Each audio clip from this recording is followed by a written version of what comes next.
got a big battle in front of us, baby. And it's just starting. So let's get funky like a monkey. For 15 years, the American dream has done it with you. Don't fail me now. Lord, don't fail me now. All right. The Wrestlebros are back. That's right. Better than ever. Yeah, let's do it. Nah. What's up, Lou? Chilling, baby. Chilling. You know how we do. Crazy couple days. Let's just dive right in. You got Winter is Coming. Promoted as the biggest Dynamite in the history of Dynamite, obviously besides the debut.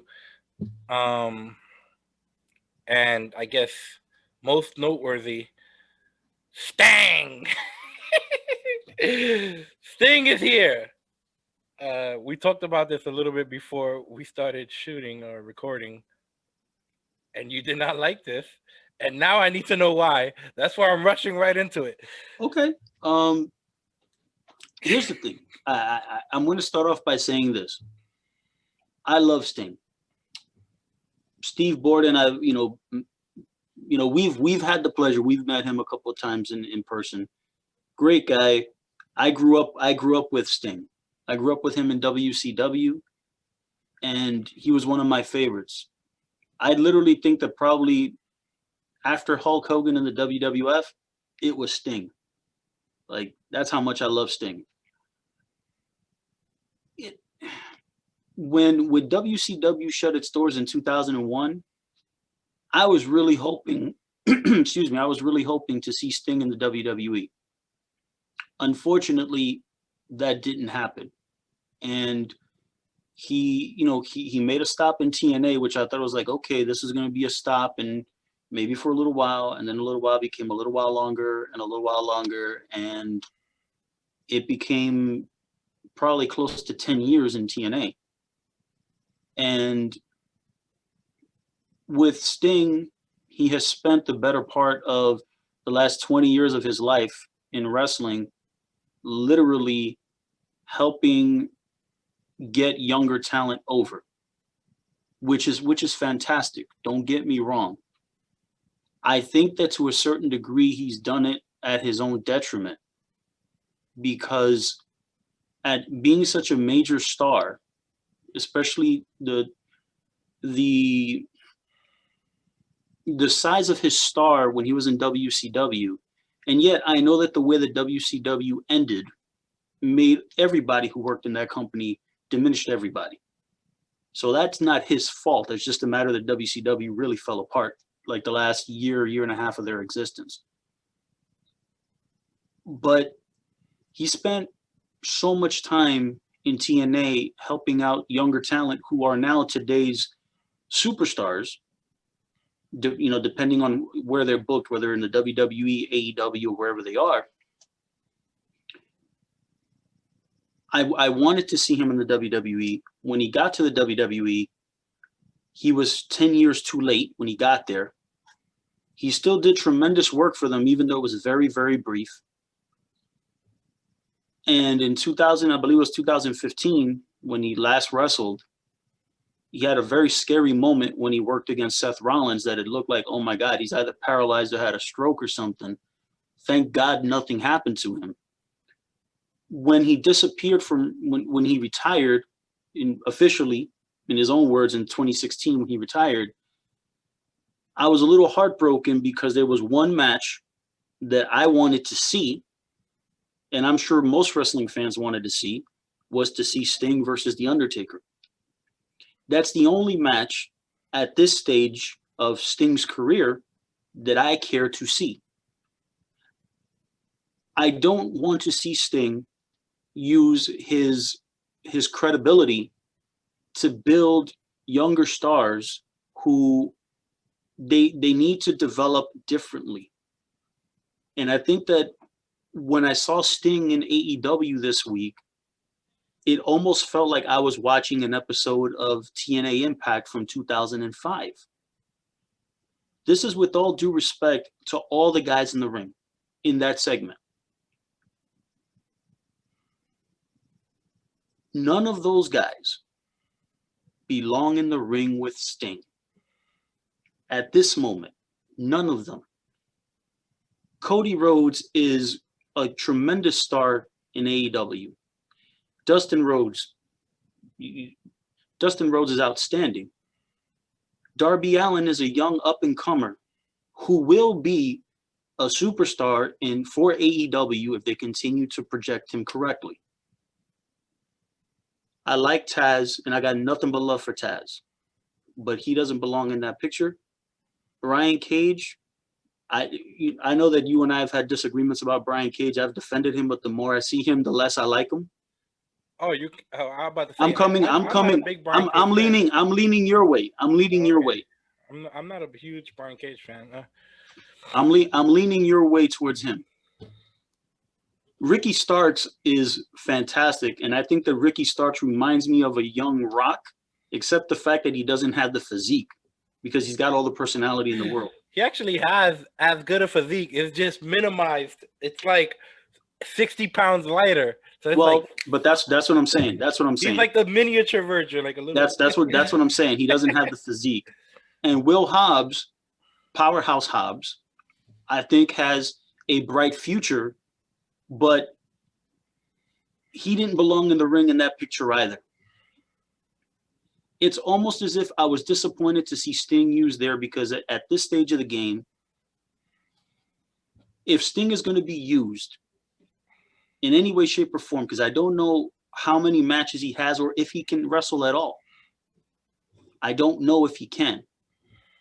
But at this stage of the game, unless I'm getting that match against The Undertaker, with all due respect to every talent in AEW, there is not a single person in that promotion that I want to see wrestle against Sting. Well, if that's the case, then I guess you mean in any promotion. Pretty much, because that kind of includes WWE too, and anybody else.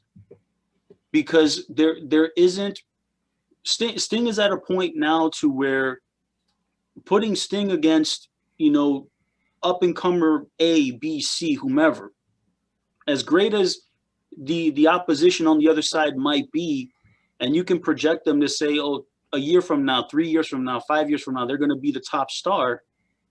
That's great. But that doesn't mean jack squat as of December 2020. At this stage, it almost feels like if I can't get that one piece of business with Sting, I would actually prefer to not see him.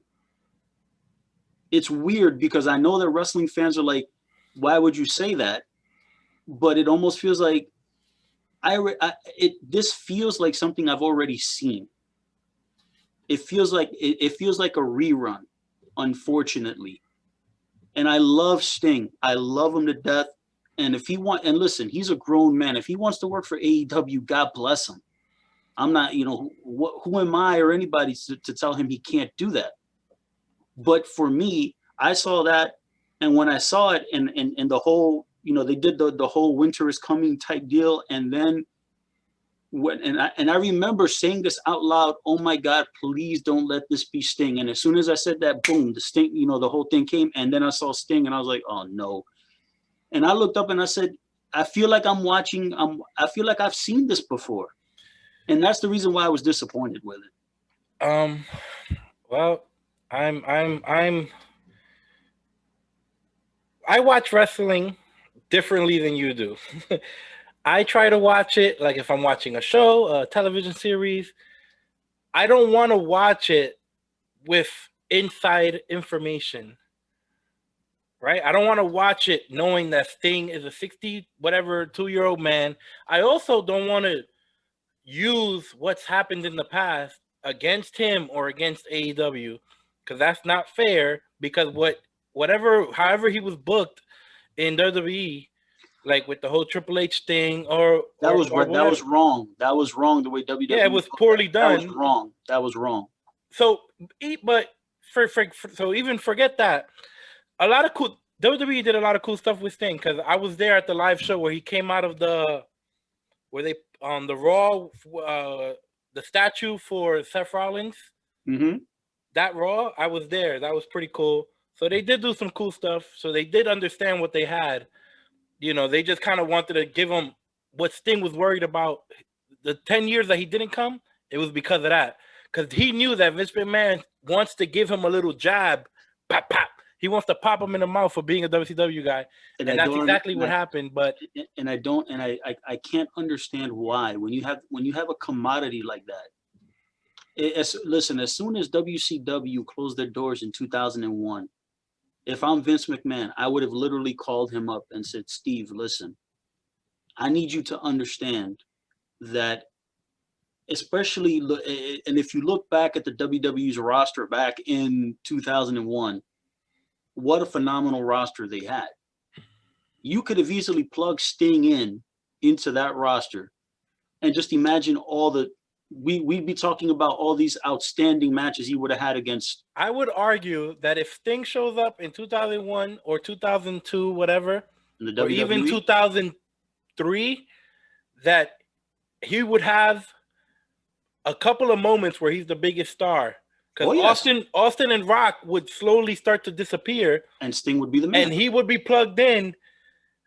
Because even Taker didn't really fully take advantage. Because he was never really used as the number one guy. He didn't need to. He didn't need to. That's why you could kind of put him as a... He can do whatever with him. It didn't matter. Sting probably would have took over that one spot, which is crazy to hear. But... I believe it. In wrestling, it kind of happens, right? If you get over and it's too much, like an Eddie Guerrero, if it's too much, you have no choice but to pull the trigger. He's too good. Yes. The fans are behind him. It's too ridiculous. We have no choice. We have to make him the guy. And listen, I totally believe that. It's all a matter that it's difficult for me because when you say about you want to look at it. And you want to be able to suspend the disbelief of not knowing that Sting is a 61-year-old man and he's walking to the ring. I don't look at it as like, oh, look at this, 61-year-old man. No, not at all. Because Sting sure as hell don't look it. No, especially he looks fantastic. Especially that segment. The way it was designed, it was done well. Yeah, it was done well. Don't get me wrong. Yeah, assuming you don't. No, let's say if you know about Sting and you like Sting when you were young and you haven't seen him in 20 years and this is going to be your first time and you don't know and they do the segment exactly how it was and the entire presentation and the walk to the ring, this was to me executed perfectly and it got the exact reaction that they wanted to me. Well, for my taste, for what I would have done, this was perfect for me. I will say this. The thing about it, I mean, you could take the Sting portion of it when he came down and you can look at that in a vacuum and say that was done well. Obviously, all the things that went around it were not, because it's, I wouldn't say obviously he made a save. We think he made a save. We don't know. We don't know why he's there. We don't know what he can do. We don't know if he can wrestle. We don't know if he's there to. I'm assuming he's gonna be there as a guy who shows up and hits you with a bat, and he will have one match a year, 2 matches a year, and the match will probably not be a 1-on-1. It'll probably be a 3-on-3, 2-on-2, or whatever it is. 6-man tags will probably be better because they can camouflage them more. Yeah, 6-man will probably be the best way to go about it, and you can also do things that rely heavily on storyline and character, and you can also do something cinematic with him, like it did Taker Boneyard match. Whenever you have a unique, Sting, he's kind of a scary character. No one's ever really used him WCW in the beginning when he wouldn't talk and that was perfectly done. Yes, it was. But it's like once he started speaking, he became just Sting, but with scary paint. But he wasn't necessarily scary anymore. This is a clean slate right now, and I kind of felt that aura. That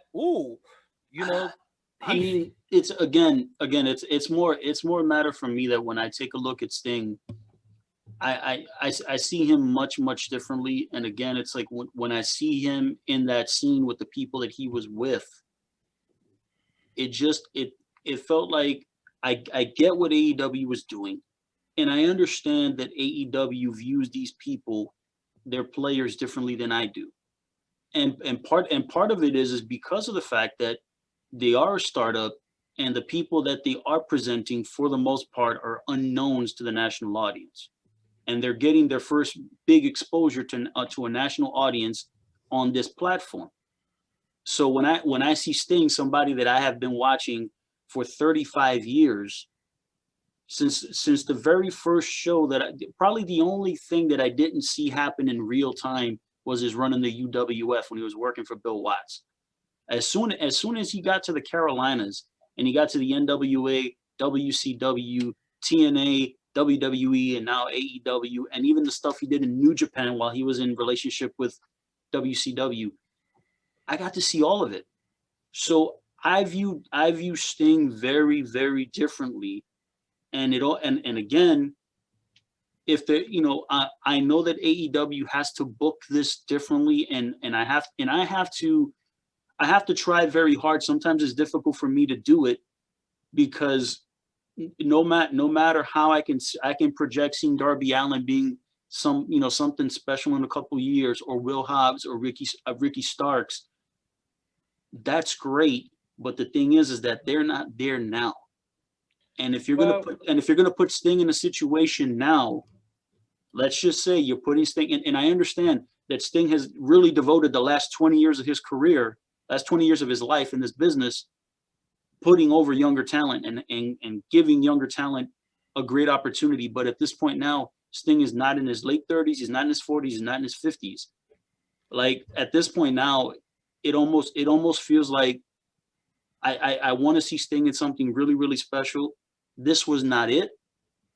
This was just an introduction, and I know that the AEW audience loved it. The segment as a whole, the tag team match with Cody and Darby against Hobbs and Starks, it was okay, good match. They told a decent story. The whole beatdown brawl thing at the end was they just time it very poorly. They don't do a good job. AEW does of the staggered entrances, doing all that stuff. Either people take too long, or they don't come out enough. There's no referees, there's no nothing. And then when Sting comes out, literally everybody just stops. And when the camera pans to Sting, you could still see the silhouette of all the wrestlers, and they're all just standing there watching. It's almost like, why would the heels do that? Keep kicking the shit out of the heels, or the baby faces, excuse me. Well, like if you're in a real fight, you're not going to stop. Up, and as soon as it says Stings, they all leave the ring. That's what I saw. I watched it twice. So I think that's fine. Those are the kinds of things. Again, listen. Again, I love Sting, and if AEW can do something really special with him, then I'm all for it. It's just a matter that when I take a look at their roster, the way it's constructed right now, there is not a single soul in that roster that I want to see wrestle against Sting or be involved in the story. That's not fair, because you're not a huge fan of their biggest stars. So it's like, okay, what are you going to do? No. Not you, Sting. But here's the thing. Here's the thing. I may not be a fan of their biggest stars, but at the same time, I have enough objectivity that if I can see it and be like, all right, I may not be a fan of this person, but I can see it, then yes, I'll say fine. But at this stage of Sting's career, the one match that I wanted to see, the other party now, he's gone. The Undertaker, he's gone. At this point now, it's tough. It's tough because I don't see any match on the horizon featuring Sting that seems like a match that I'd be like, okay, I'd want to see it. Okay, yeah, absolutely. I don't need to see a Sting match, but when Sting came out, I yelled, and I got on Marco Polo, which is like a little video chat app with Chris and Renee. I recorded myself going, "What the fuck? Oh my God, it's him! I'm not the only person. I went online. There's compilation videos of people reacting to Sting. So, and they had the same reaction as me. It's him! Oh my! Did you hear Shivani? The call that Shivani did? Yeah. You're like, what? This was so good. You can feel. Listen. Like if he was gonna cry. I will say this. again, listen. The way that the AEW fans reacted to Sting this past week is the No, way that not I reacted. not in AEW 2000. fans. His video has 2 million views. Wrestling That's fans fine. across the world lost their No. minds for Sting. Except you.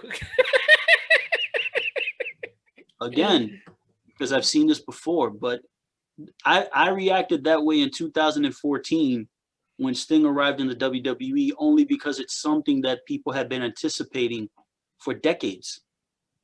And when he showed up, that was like a holy shit moment. And the person who was across the ring from him is somebody who was such a built up character with Triple H that you look up and say, yeah, I want to see this interaction. I didn't want to see that. I did not want to see Triple H against fucking Sting. So Triple H can bury him. Triple H forcing himself onto WrestleMania after WrestleMania after WrestleMania. Thank God he's finally figured it out. He kind of took a break and was like, let me, because you know it's up to him. He's the. It's not up to him. Vince McMahon books the shows. That's not up to him. Triple H, if Triple H goes, I'm going to wrestle this year, he's going to wrestle this year. Yes, Vince can, but Vince wants him to wrestle every year. It's not like Vince is like, we're going to push the young stars. Listen, let's push the young talent. Here's the deal. That story, that interaction at the Survivor Series of 2014 was a fantastic interaction between the two. Now, did that end up being the best match at the end? No, it wasn't. Was it a fun match at WrestleMania? Yes, it was. Did I like who win? No. Triple H should have lost.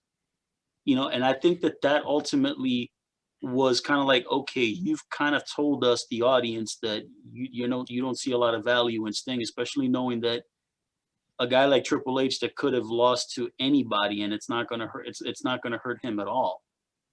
So yes, the booking to that match was poor, but the interaction, I'm just looking at that one interaction at the Survivor Series of 2014. That was great. To me, Sting showing up in WWE, like you said, after not going when he should have went, or not should. Let me not say he should have went, because they would have treated him like shit. We would have wanted him there. The fans want him there, but we know how it would have turned out. Most likely, it could have turned out good because he's such a great guy. I think it would have been fantastic. I mean, I really do. I think that ultimately, I mean, it did. I think it would have been fantastic. Would there have been some kind of a period where, if Vince McMahon really wanted to put the screws to Sting, he could have just simply walked away. Yeah, I mean, he could have simply walked away because TNA was still around, and he could have done the same thing that Kurt Angle did and others, in his position did when they were not happy in the WWE. They went to TNA, and in some cases were able to rehab their careers. In the case of Christian Cage, was able to basically rebuild his career in such a way that he became a single star. And when he came back to the WWE, ultimately was a much higher valued commodity because of his run in TNA. Yeah, so that was, those options were always available to him. Yeah, no, I get it. I'm just saying, Sting showing up anywhere for the first time is epic. Just because he showed up on Impact. Look, if Sting shows up on Ring of Honor in a month, I'm gonna be like, oh, what is happening? If he shows up in New Japan, I'm gonna tear my head off. Like, what is going on with the world? Well, you know what? I think for me, it's a matter that, I mean, with all due respect to Ring of Honor, I'm kidding, but you know what I mean. And when New Japan, again, that's a rerun because I've already seen it. Oh, he went to New Japan thing? Yes, he's worked in New Japan, of course. When he was part of WCW, he wrestled many times for New Japan Pro Wrestling. Many times. Okay. Well, yeah. Well, that was more like when they were. That was a partnership. Did Sting work exclusively for New Japan? No. But that was a partnership between WCW and that and New Japan Pro Wrestling, and that's the reason why we were blessed to get the Great Muta and Jushin Liger and so many of the top Japanese stars of that era because of that partnership. Okay, well, we can move on, but I'm happy to see Sting. I thought he looked great. I thought his music was great. The entrance was great. I don't know what he's gonna do. I don't think it's anything wrong with him staring at Darby Allin in the face. I thought that was great. And maybe Darby, that'll be his last story told in 2 years, when his contract is up and he's ready to officially retire. Um, but I think there are enough smart people, in my opinion, in AEW that they can figure out a smart way to book him with respect, with dignity, so he doesn't look bad. If he can't go in the ring, he can't go. They'll figure out something else for him to go. He wouldn't do it if he couldn't. And that's the thing about Sting. Whenever Sting was never like this, like out there doing crazy stuff. He's very basic, in his for me. He did a splash, scorpion death drop, punches, punch, punch, you know, um his repertoire is a little more. I think that if you were watching Sting matches from like let's say late '90s, early 2000s, and all his TNA run, then yes, because he got older and the body broke down. But if well, you yeah, watch that's some, what I'm if you watch but some, but if you he's watch still all his over. earlier stuff, Well, yes, obviously. My point is he has good matches. He's been able to have good matches, and he doesn't have to do much to get a great match. Not a great match, but a really, really good match. And he probably could get a great match with the right person. And when you have a guy like let's say Cody, to me, who's really smart and is really creative, he can tell a 12-minute story like he did with Wardlow. They didn't know what Wardlow could do. That he had only had one match, and they put together a nice, simple piece of business that was built around him jumping off that cage. correct. But So the difference is here, and again, it's going to be the same thing at this particular juncture. When you take a look at Wardlow, who is before coming to AEW, probably was known by a very very small audience, probably, yeah, by a very small audience. a very small audience, and he's basically being introduced and working a match against Cody under those circumstances. Cody's clearly the star, and the match is structured. At least that cage match was structured to do two things. It was made to have Cody Rhodes being the star in the ring general in that match, lead Wardlow and make him look impressive. So like that, in losing, because Wardlow lost, you can continue building him up and say that he's a monster. Look what he did to Cody Rhodes. And yes, if you're going to say that the whole match was built around that one spot where he did the moonsault off the top of the cage, okay, fine. Well, in a good way, though. In a good way, yes. Yeah. That's in a good way. But the thing is, with again, it's a matter that when I take a look at the issue, with Sting, I'm going to be open to the idea of AEW being able to present a story that I can look at and say, you know what, I can suspend my disbelief and get lost in the story. Was it a cool intro? Yes. In a vacuum and in a bubble, yes. It was a cool intro. I'm going to continue to hold my opinion about me being disappointed seeing it, because I've already seen this. And AEW is going to have to tell a story that I can at least open up and say, okay, let me, if it's something that's believable enough that I can look at and say, yes, I can get lost in this, kudos, bravo. But when I look at their roster, at least on paper, there's not a soul on that roster that I care to see Sting work with. Their AEW in their storytelling is going to have to do a good job in terms of changing my opinion. And I'm open to changing my opinion, but not at this moment. All right. So we had that the Diamond Battle Royal. Dynamite Diamond Battle Royal. Garbage. Garbage. It's garbage. It's garbage. What more do you want from a Battle Royal that probably set up 10 storylines? Well, the thing about it is that the reason why I say that it was garbage was because obviously they're talking about this they were pitching the whole Scorpio Sky and oh my God, Sean Spears story. So that was one. That you had the story of the Inner Circle, 2, which and that let's see what else. Then you have Hangman Page in the Dark Order, so that's 3. Which to me and here's the thing that really got me, and this is where I realized that I'm like, okay, there's something, and ultimately the ending, with Orange Cassidy and with MJF and all that jazz. Mm-hmm. There's something here. There's a couple of things that I have to like just kind of accept, even though I will probably never really like it.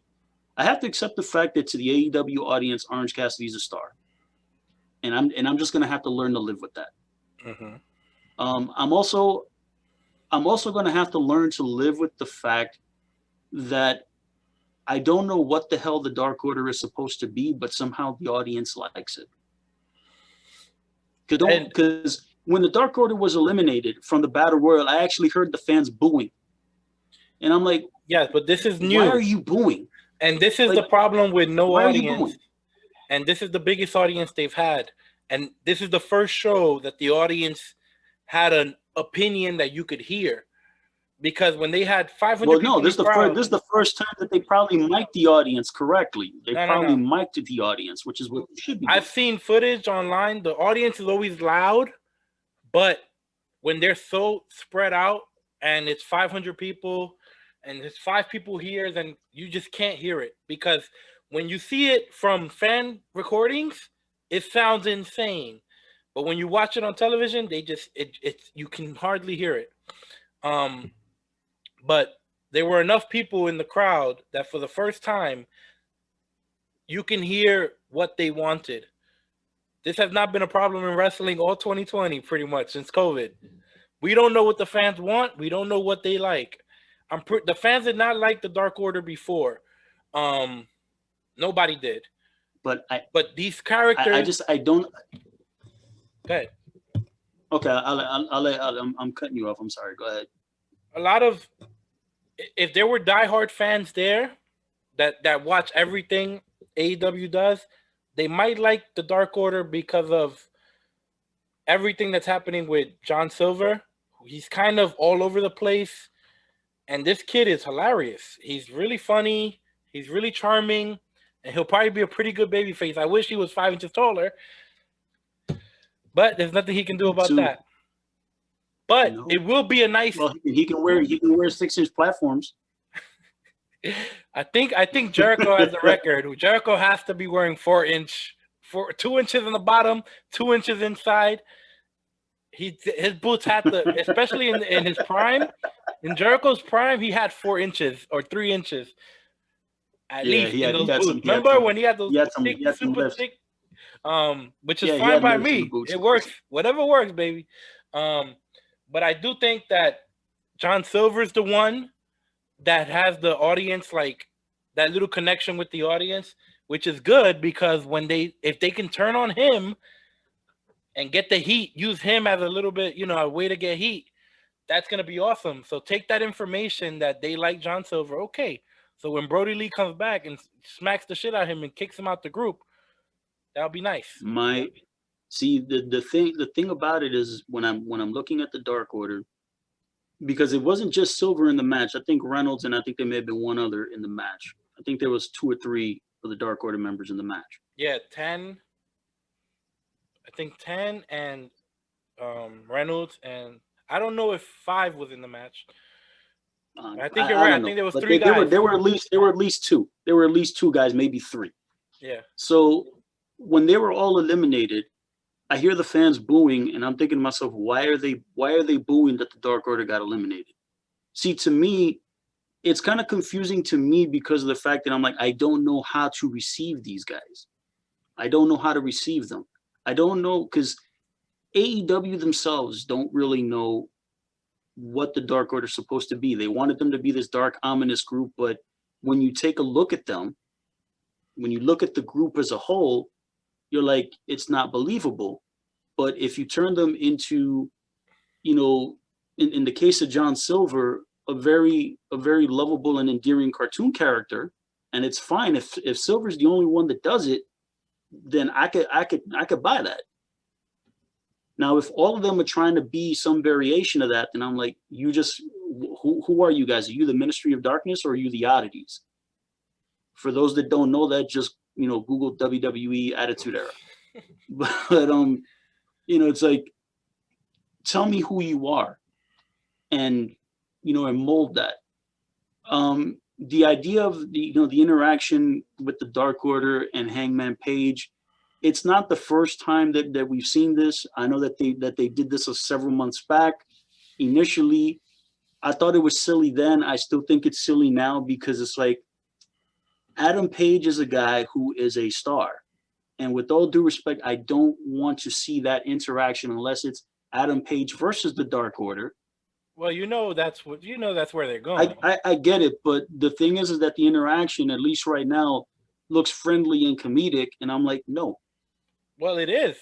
And it's gonna be friendly and comedic, because they're like trying to recruit him, but you know, when Big Bad Brody Lee comes in, it's not gonna be friendly and comedic anymore. Well, it's gonna be like, are you with us or are you against us? And Hangman's gonna be like, F you. I would love to see Brody Lee, whenever he comes back, do a whole lot less talking. I want to see him do no talking, actually. I would rather have Evil Uno be his representative. And even because here's the thing, every time that Brody Lee cuts a promo, it, to a certain degree, it actually kills some of his believability, because I think that he should just be going out there and beating people's asses, period. Look at his size, his skill set, all those things. That's what he should be doing. Not that he cannot cut promos, it's just not the right thing for him to be doing, I think. No, And if it's going to be some kind of friendly interaction, and, you know, Uno and the minions are trying to recruit Paige, and Paige is like having fun at their expense, stringing them along, Brody Lee should be watching this and saying, okay, when I come back, I'm straightening this out. He's gonna lay Paige out. He's gonna look at all the minions and I'll be like, all you MFers are gonna get in line. And here's the thing, all of them will get in line with the exception of John Silver. And nice. Then Silver can then get over as a babyface, separated from the group. Now, the thing is, with a guy like Silver, he could still be goofy and all those things, because that could be fun. And I think you could pair him with Anna Jay, and I think that could be a fun pairing, because Anna Jay doesn't fit in with the Dark Order. Well, that's funny that you mentioned that, because they have good chemistry on Being the Elite, which I know you don't even watch, so that's shocking that you knew that. I don't watch, not at all. That's crazy that you were able to see that. Good job. Yes. They have good chemistry. What I'm saying is, you pair the two, because here's the reason why. Silver can be a very he could become a very likable babyface. He could become, for my money, what I think that what Orange Cassidy could be if I thought he was more endearing. Silver could be that guy. The thing is that Silver on his own will fall flat pretty quick. But if he's got the gorgeous girl with him, it adds to his presentation. That's the reason why. And because of the fact that Anna Jay, within the structure of the Dark Order, if Brody Lee comes back and basically, whips all these guys into shape, Anna Jay doesn't fit in that particular scene, in that picture. She don't fit in. So it's a matter of, do I like the interaction? No. The way that it's being laid out right now, I'm not in love with it. But again, I'm giving ideas as to how this can work, that I can watch and be like, okay, this makes sense. And the only reason why I primarily don't like it is because of the fact that Adam Page just got off losing to the to Kenny Omega, who is currently the AEW champion. Mhm. So I don't I don't like the fact that Adam Page is having an interaction with the Dark Order. And even though I know that it's not new, but at the same time I was like, I didn't like it however many months ago they did it. I thought it was silly then. I still think it's silly now, with the exception of, I think, there's something with Silver. I think there is something there. But it's a matter of he needs to be taken out of the Dark Order, because he might be the guy who can stand alone. Put him with Anna Jay, let them be baby faces and be like the endearing, lovable, almost goofy cartoon character who can then get the sympathy. And then you could put him to fight against the Dark Order, and you could tell stories there for months and months at a time. And you can do that. Few more notes from this Battle Royal. Well, you have Cassidy and MJF are the final two. Wardlow was the third guy. So Wardlow's the one who figures out Cassidy's still in the match, or did MJF tell him? No. I think Wardlow. So Wardlow's the smart guy. Good. I like that. And here's the thing. The commentators made point of that. The commentators made point of, they're kind of looking at MJF and they were kind of like saying, oh, not exactly the sharpest knife in the drawer. They didn't say it like that, but that was what they were implying. And I'm like, okay, do I necessarily want MJF to look like that? Well, you understand what I'm saying? The thing I don't know if I would have done that. I don't think MJF looks dumb. The thing with MJF, he never looks dumb. He looks like he's playing dumb or playing you. He's taking advantage of you. Or what I'm saying is when the commentators made that assertion, that's something that I'm like, I don't think that I'd want my commentators, because they're the narrators of the show. So if they're narrating the show and they're implying that a guy who is looked at as extremely shrewd is, for lack of a better term, a dummy, I don't know if I like that. You know what I'm saying? That's really that. I can see where you're going. You also had Miro with a really nice performance. He eliminated, I don't know how many people, but it was a lot. Well, and he looked really, really strong.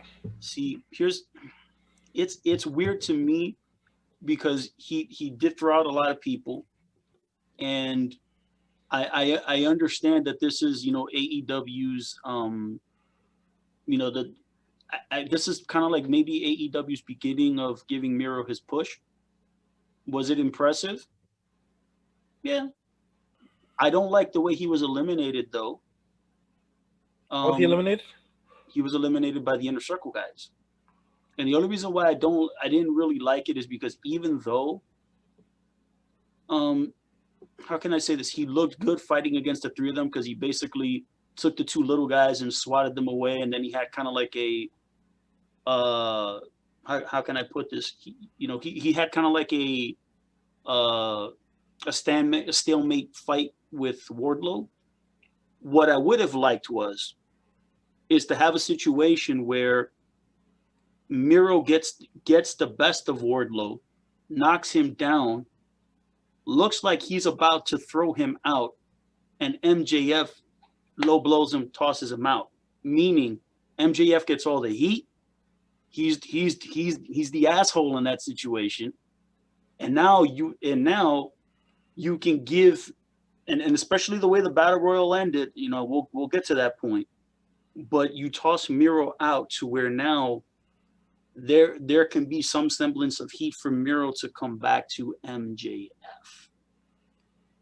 Because the thing is, if you put a stalemate with Wardlow, with all due respect, yes, Wardlow's a big, strong dude, and you figure that the reality of it is it should be a stalemate. Here's the problem. The problem is that in that situation is Miro, even though Miro's the heel in this situation, he's kind of playing the babyface because it's 3 against 1.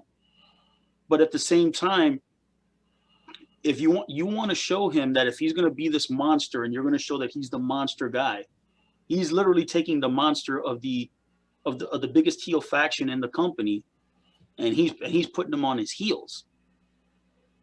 And yes, you could people might want to say, oh, you don't want to bury Wardlow. I don't think it's burying Wardlow because Miro's a huge dude.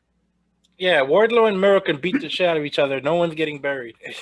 But what I'm saying is that in that interaction, Miro needed to get the definitive better hand in that interaction with MJF tossing him out, because again, if the heat is going, if you're telling the story and wanting to put all the heat on MJF, because this is essentially what it kind of leads to, put the heat on MJF, then you have to then create that story to where MJF gets the elimination by low blowing Miro, because he's not going to be able to dominate him in any way, shape, or form.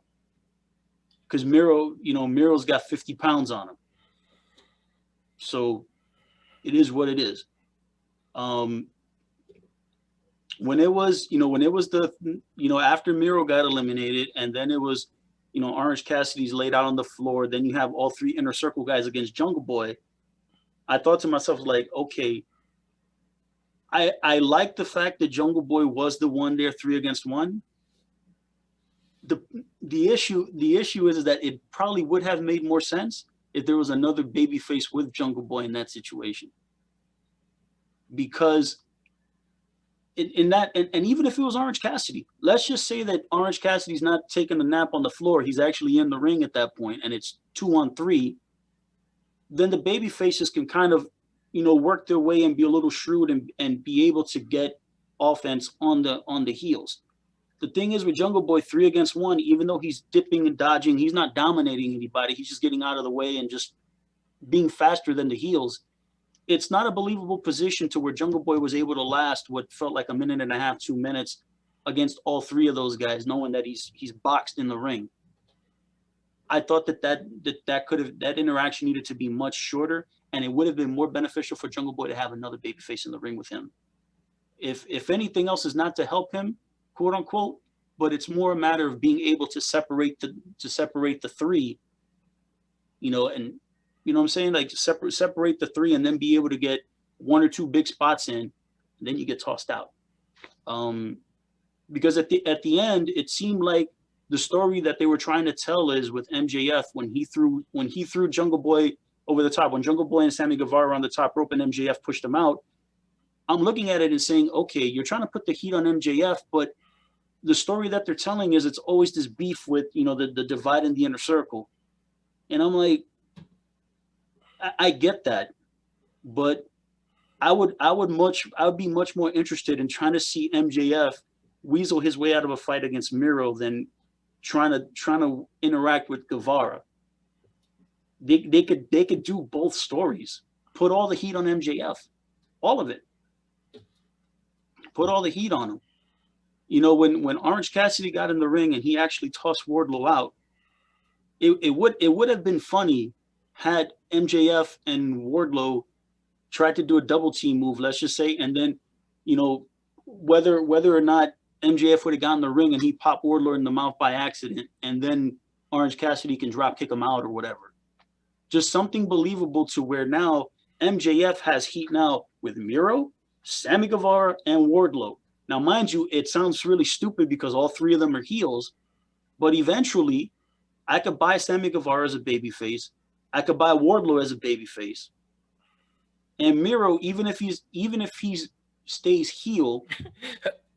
Miro's being presented that he's not going to get along with anyone. No. But what I'm saying is that I look at Miro as somebody who he should be an instant top guy in AEW. It's a matter of the way that he was introduced. Again, with Kip Sabian, with all due respect, no. Separate. Well, he's not being rushed into the top spot because it doesn't make any sense. I get it, but he's a 2021 push. No, so, I totally get it. But the thing is that sometimes the first impressions matter, and the impression that I got when the way that he was introduced I was like, okay, why?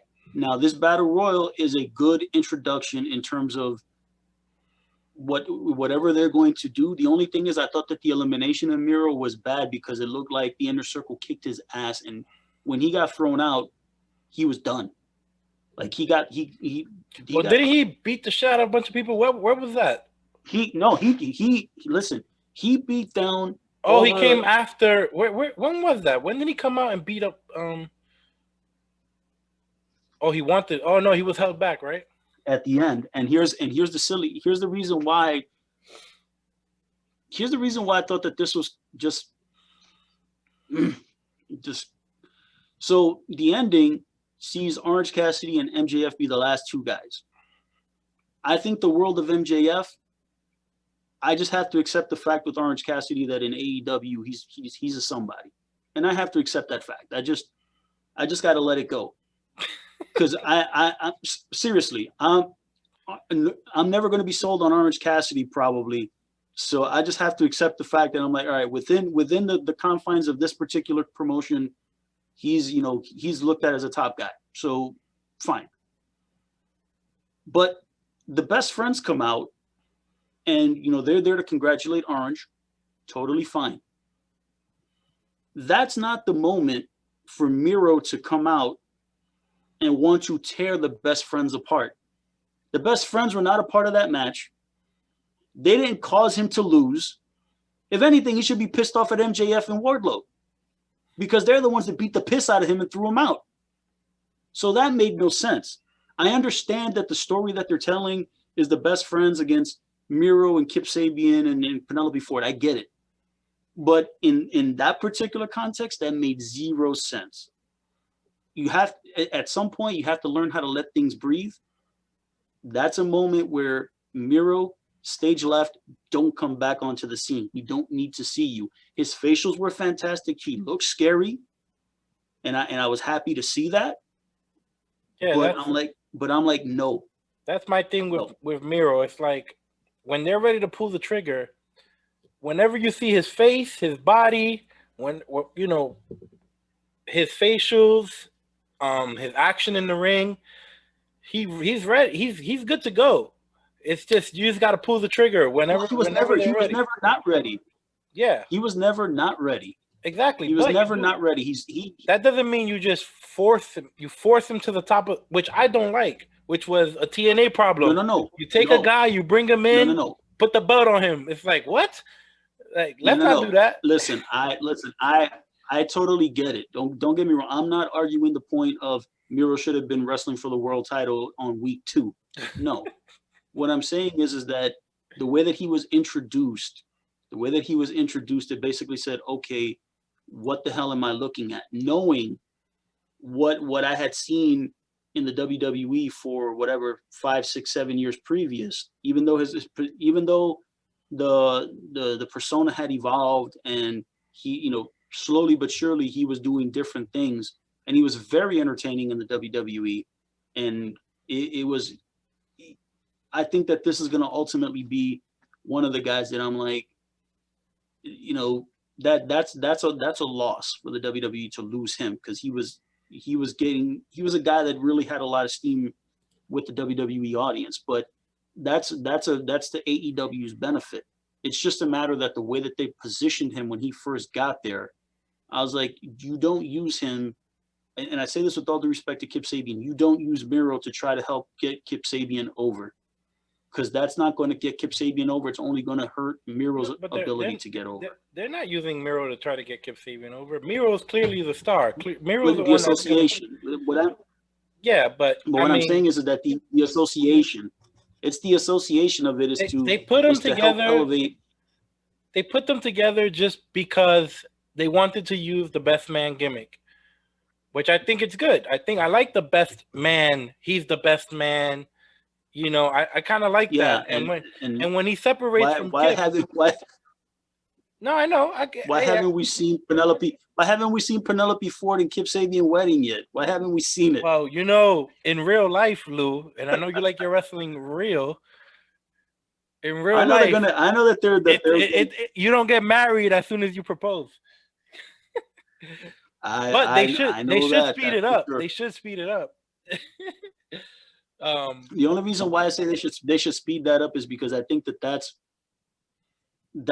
could be the angle where the separation happens and Miro goes off on his own.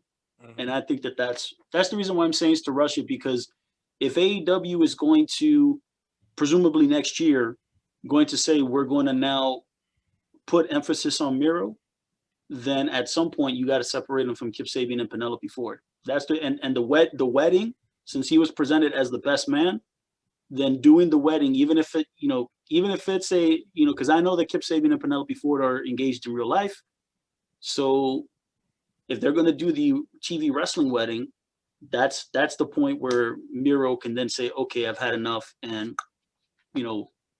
Yeah, I mean, I do want to hurry up and get it over with, but I don't care. I don't care if I'm in no rush. They have so much talent. They're clearly booking way in advance. They know what they want to do in December. They know what they want to do in February. They know if it's Miro's turn in February or wherever, whenever it happens, it'll be just fine. I know just based on the way he looks and the way he carries himself, and like I said, the same stuff I said earlier. Everything I've seen from him, I know he's gonna get over, and I have no concerns for Miro at all. But we're gonna get into it in a little bit. But now that we might be seeing some partnerships and maybe some talent exchanges, I think the roster is gonna breathe a little bit, and you're gonna be able to send people places, and you're gonna have more room on Dynamite to hurry up and get certain stories that might take 8 months to get it over with. You might be able to do it in 4. So it's gonna help. I mean, if you're talking about having AEW storylines on TNA Impact, no, that's not what I'm talking about. I'm talking about having talent on Impact so that you can, not have so many people to try to force so many people onto the show, which they don't. So what happens when you don't force everyone on the show? It takes you 4 weeks to tell a story that you could have told in 2. You get what I'm saying? I mean, I'll give my retort to that, but I'll let you finish. Well, yeah. No. Well, I was done. Yeah, I mean, all I'm saying is that it goes back to the same theory that I said several videos ago about, with AEW they have so much talent, and and obviously they're building their talent roster on the premise that they have other projects in the works to have more AEW centered television shows, whether it's on TV, streaming platforms, whatever it might be. My thing is, it's a matter of, you have a roster, let's say that their roster is 50 guys right now, 50, 60 wrestlers. That's too much, especially knowing when you really have the 2 hours on TNT every week. And obviously now with AEW Dark, because I've seen episodes of AEW Dark when they were only 25, 30 minutes. I'm presuming now when they're having like 10, 12 matches on it, it's much longer. Mm-hmm. But, it's a matter of, you can have a lot of these people, not necessarily have them under contract. You can just use them as a per diem basis. Whether or not they're doing it or not, I don't know, because I don't know their business structure. They do it. I don't know how many people they do it with, but yes, they do have, I think, 5 tiers, and one of them is a, like you said, per appearance. Yeah, because again, there's a lot. Listen, the reason why I say that is because when I take a look at a lot of the talent that they have on their roster, and let's remove the obvious players, like the people that we look at and say, yes, you need to have these people under contract. Let's remove the usual suspects, right? When you start taking a look at second tier on down, there are probably a good number of those people that you could essentially have them on per appearance basis and not have to worry about them getting signed away by other people. In some cases, because other promotions don't have the finances to do it, don't have the bandwidth, meaning we're not going to sign people who, there's no reason for us to sign wrestlers if we're not doing shows. So on that basis, the promotions would probably not pull the trigger. And in some cases, with all due respect, it might be because certain talents they've been around for a long time and promotions are not interested. And within the wrestling business, everybody knows everybody. The fans may not know, but everybody on the inside of the business, they know who everybody is. You know what I'm saying? It's very rare that you're going to get talents that are unknown to the people who are in the wrestling business. Unless you just started last week, but those who've been wrestling for a while, everybody knows everybody. So if they haven't been signed by any of the big companies, whether unless it's by choice, unless it's the actual wrestler that says no, I don't want to go here, and that happens. I'm not saying that it never happens. It does. It happens. Then it kind of leads to the perception of, do I need to sign all of these talents? Do I need to have all these people under contract? And that's where you can start looking at the position and saying, maybe not. Maybe not. Yeah, well, Tony Khan already admitted that he has too many people on the roster, and but he's not firing anyone during a pandemic. Is his stance? That's fine. He thinks it's wrong. He has the right to feel that way.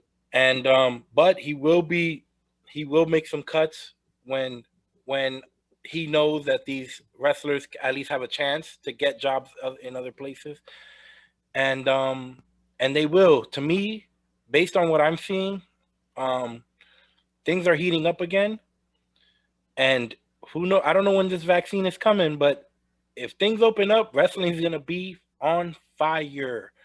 Well, you have a lot of buzz right now, and they don't even have fans.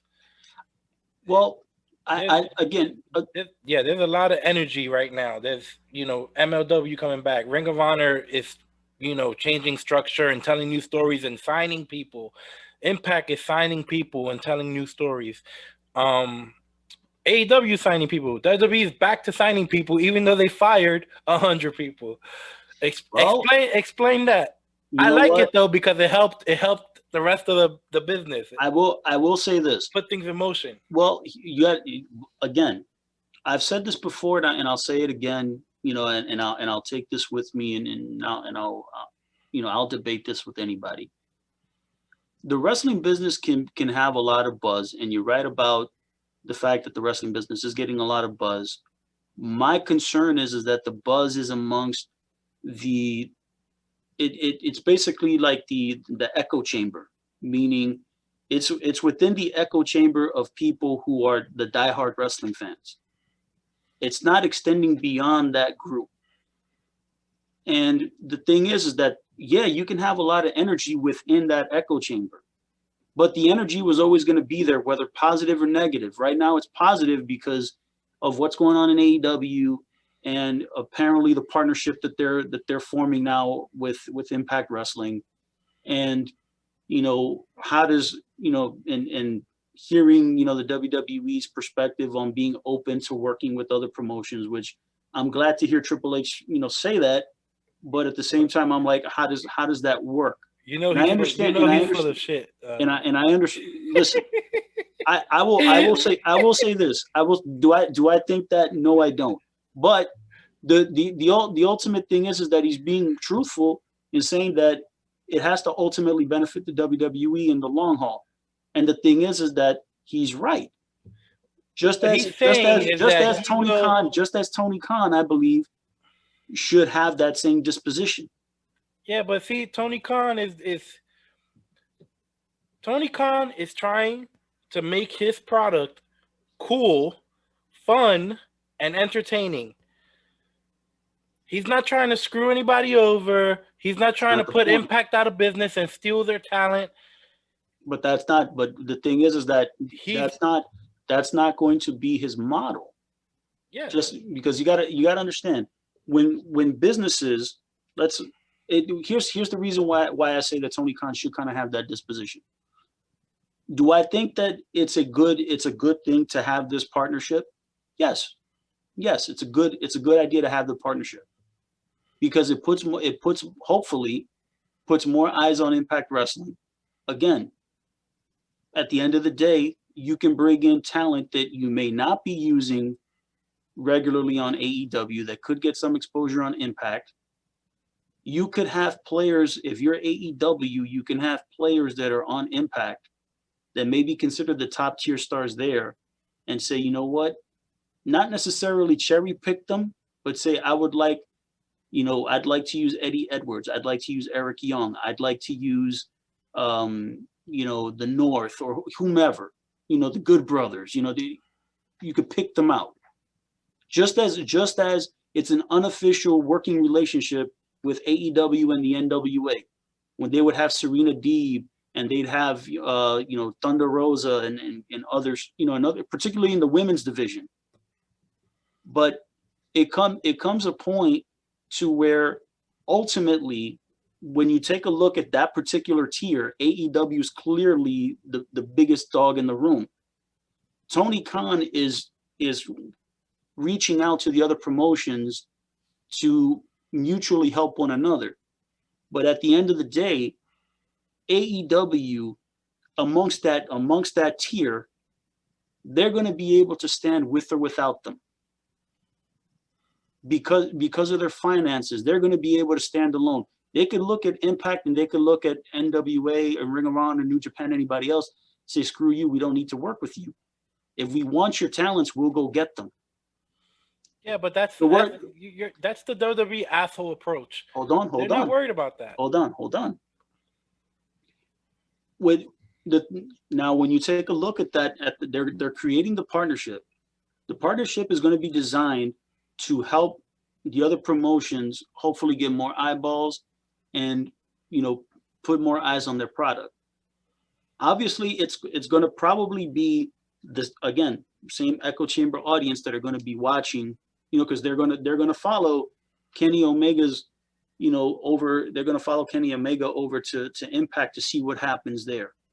But if Impact is averaging 150,000 viewers, maybe having Omega on the show might double their viewership, because you're going to get a percentage of the AEW audience who might see that. Mm-hmm. Now, when you're still doubling it to 300,000, that's huge for them, but it's still minute. Yeah, it's minute, but it's extremely helpful to them. What I'm looking to do is in this example is, it's a matter of, at some point, if AEW can successfully do this, meaning extend partnerships to these smaller promotions that have good talent, but either their distribution streams aren't very good, or in the past they've had so much bad luck or bad business, poor booking, whatever. But they have not ingratiated themselves with the audience, that if Tony Khan says, you know what, let's give these guys an opportunity, let's see how this works. It's a matter that when you do these working relationships, at the end of the day, and I'm sure that Tony Khan, if he understands this, he may not publicly say it, but at the end of the day, if it's not truly beneficial at the end of the day to AEW, it's not worth the business relationship. Of course not, but his definition of beneficial might be different than yours. See, or WWE, when Triple H says, if it's not beneficial to us, and I'm not talking about 1 year, I'm talking about 15 years down the road. What he's saying is, we want to buy your company and take all your talent, like we did with Evolve, or like we did with those British companies, and then we started NXT UK. That's what the Triple H means. That's his vision. Okay, well, that's fine. Let's look at AEW's business model does not need to buy Impact, but take over and take all the talent. They have enough talent. Here's the reason why I say that can be a different story, because when you take a look at what the WWE did for the UK indie scene, they killed it. They killed the UK indie. Okay, that's fine, but here's the thing: more people now, if you remove the WWE. Let's say the WWE makes no ventures into the UK, none. Uh-huh. And you keep the promotions that are there. Uh-huh. There's a hot indie scene there. Here's the problem: it doesn't expand. WWE comes in, and yes, when they come in, is there going to be a disruption in the marketplace? The answer is yes. I mean, they killed the market. They completely destroyed the reason why they eat up the marketplace is because the wrestlers themselves, if you're a professional wrestler and working the indies and you get a call from the WWE, more than likely, even if it doesn't work out, they want to say, you know what, I want to try. Let's just say that that's everybody's disposition. I'm getting an opportunity. Let me explore it. Let me try it. They're all going to go to the WWE. Yes. Even if ultimately they funnel out of the system and go back, having the WWE exposure makes them bigger stars to whatever audience they move to next, whether they stay in the UK indie scene or whether they come to the United States or work elsewhere. They're bigger stars because of the WWE's platform. Well, Lou, yes, does it interrupt stars, the marketplace? Yes, it does. Yes, Walter. Yes, it does. Great. Walter is a bigger star because of NXT UK. But you need Dragunov, the 40th guy, the 41st guy is out of a job.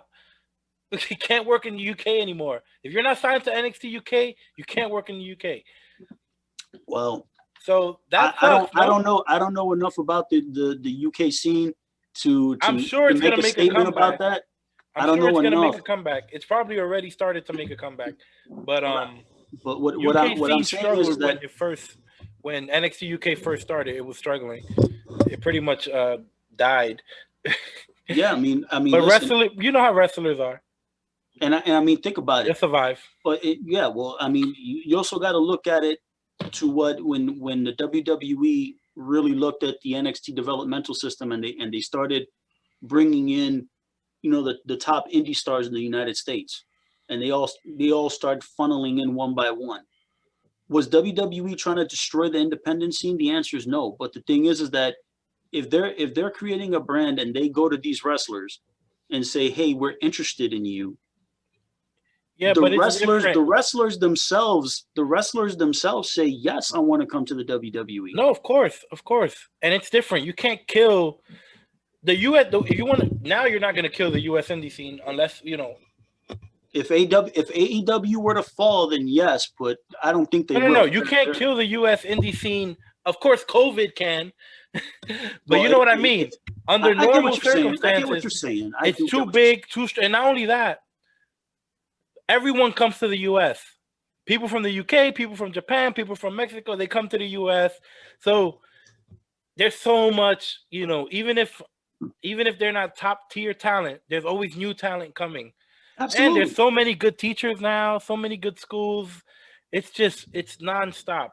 I will. Yeah, that's the reason why I'm saying that ultimately, when people want to give the narrative that, you know, the WWE is having the asshole system, at the end of the day, when you're the biggest dog in the yard, and let's not get it twisted, WWE is number one, head and shoulders at this moment. Notwithstanding their creative or whatever, notwithstanding that, just the business model, the actual business. If the health, it sounds really weird because people will disagree with me, but the healthier that the WWE's business is and popularity, it benefits everybody. Now, the indie scene could get very, very hot. AEW could get very hot and have a very positive effect, but it ultimately is on a smaller scale because the audience that watches is much smaller versus if the WWE were to become super hot on a creative basis and be a super cool show, everybody else benefits because since they have the brand recognition, more eyes will come to the WWE and then those eyes will then turn to AEW, Impact, Ring of Honor. They'll taste all the other guys, and then everyone benefits. Yeah, well, you know, all of that is fine. What I was just trying to say is that AEW, all they're trying to do is foster like this energy with the promotion that when you watch the show, it's almost the way it felt during the Attitude Era. You know, with Lex Luger walking in and you're like, wait, what the hell is Lex Luger doing here? It's like anything can happen. Anything can happen in AEW. Anything is possible. You know, there are no rules almost like when it comes to working with whoever, anybody can show up, you know, and I think that makes it cool. You know, it makes it more interesting. It makes it exciting. and it creates a lot of buzz. There's so much buzz after that angle, which is weird because so many people hate Impact, or hated Impact, and now they're like, which I'm happy. I'm happy that, because it was like this. I'm not gonna get into Impact, but whatever. The point is, you just know that they're doing it. It's like, this is just to let what I always say with WWE. They can do anything they want.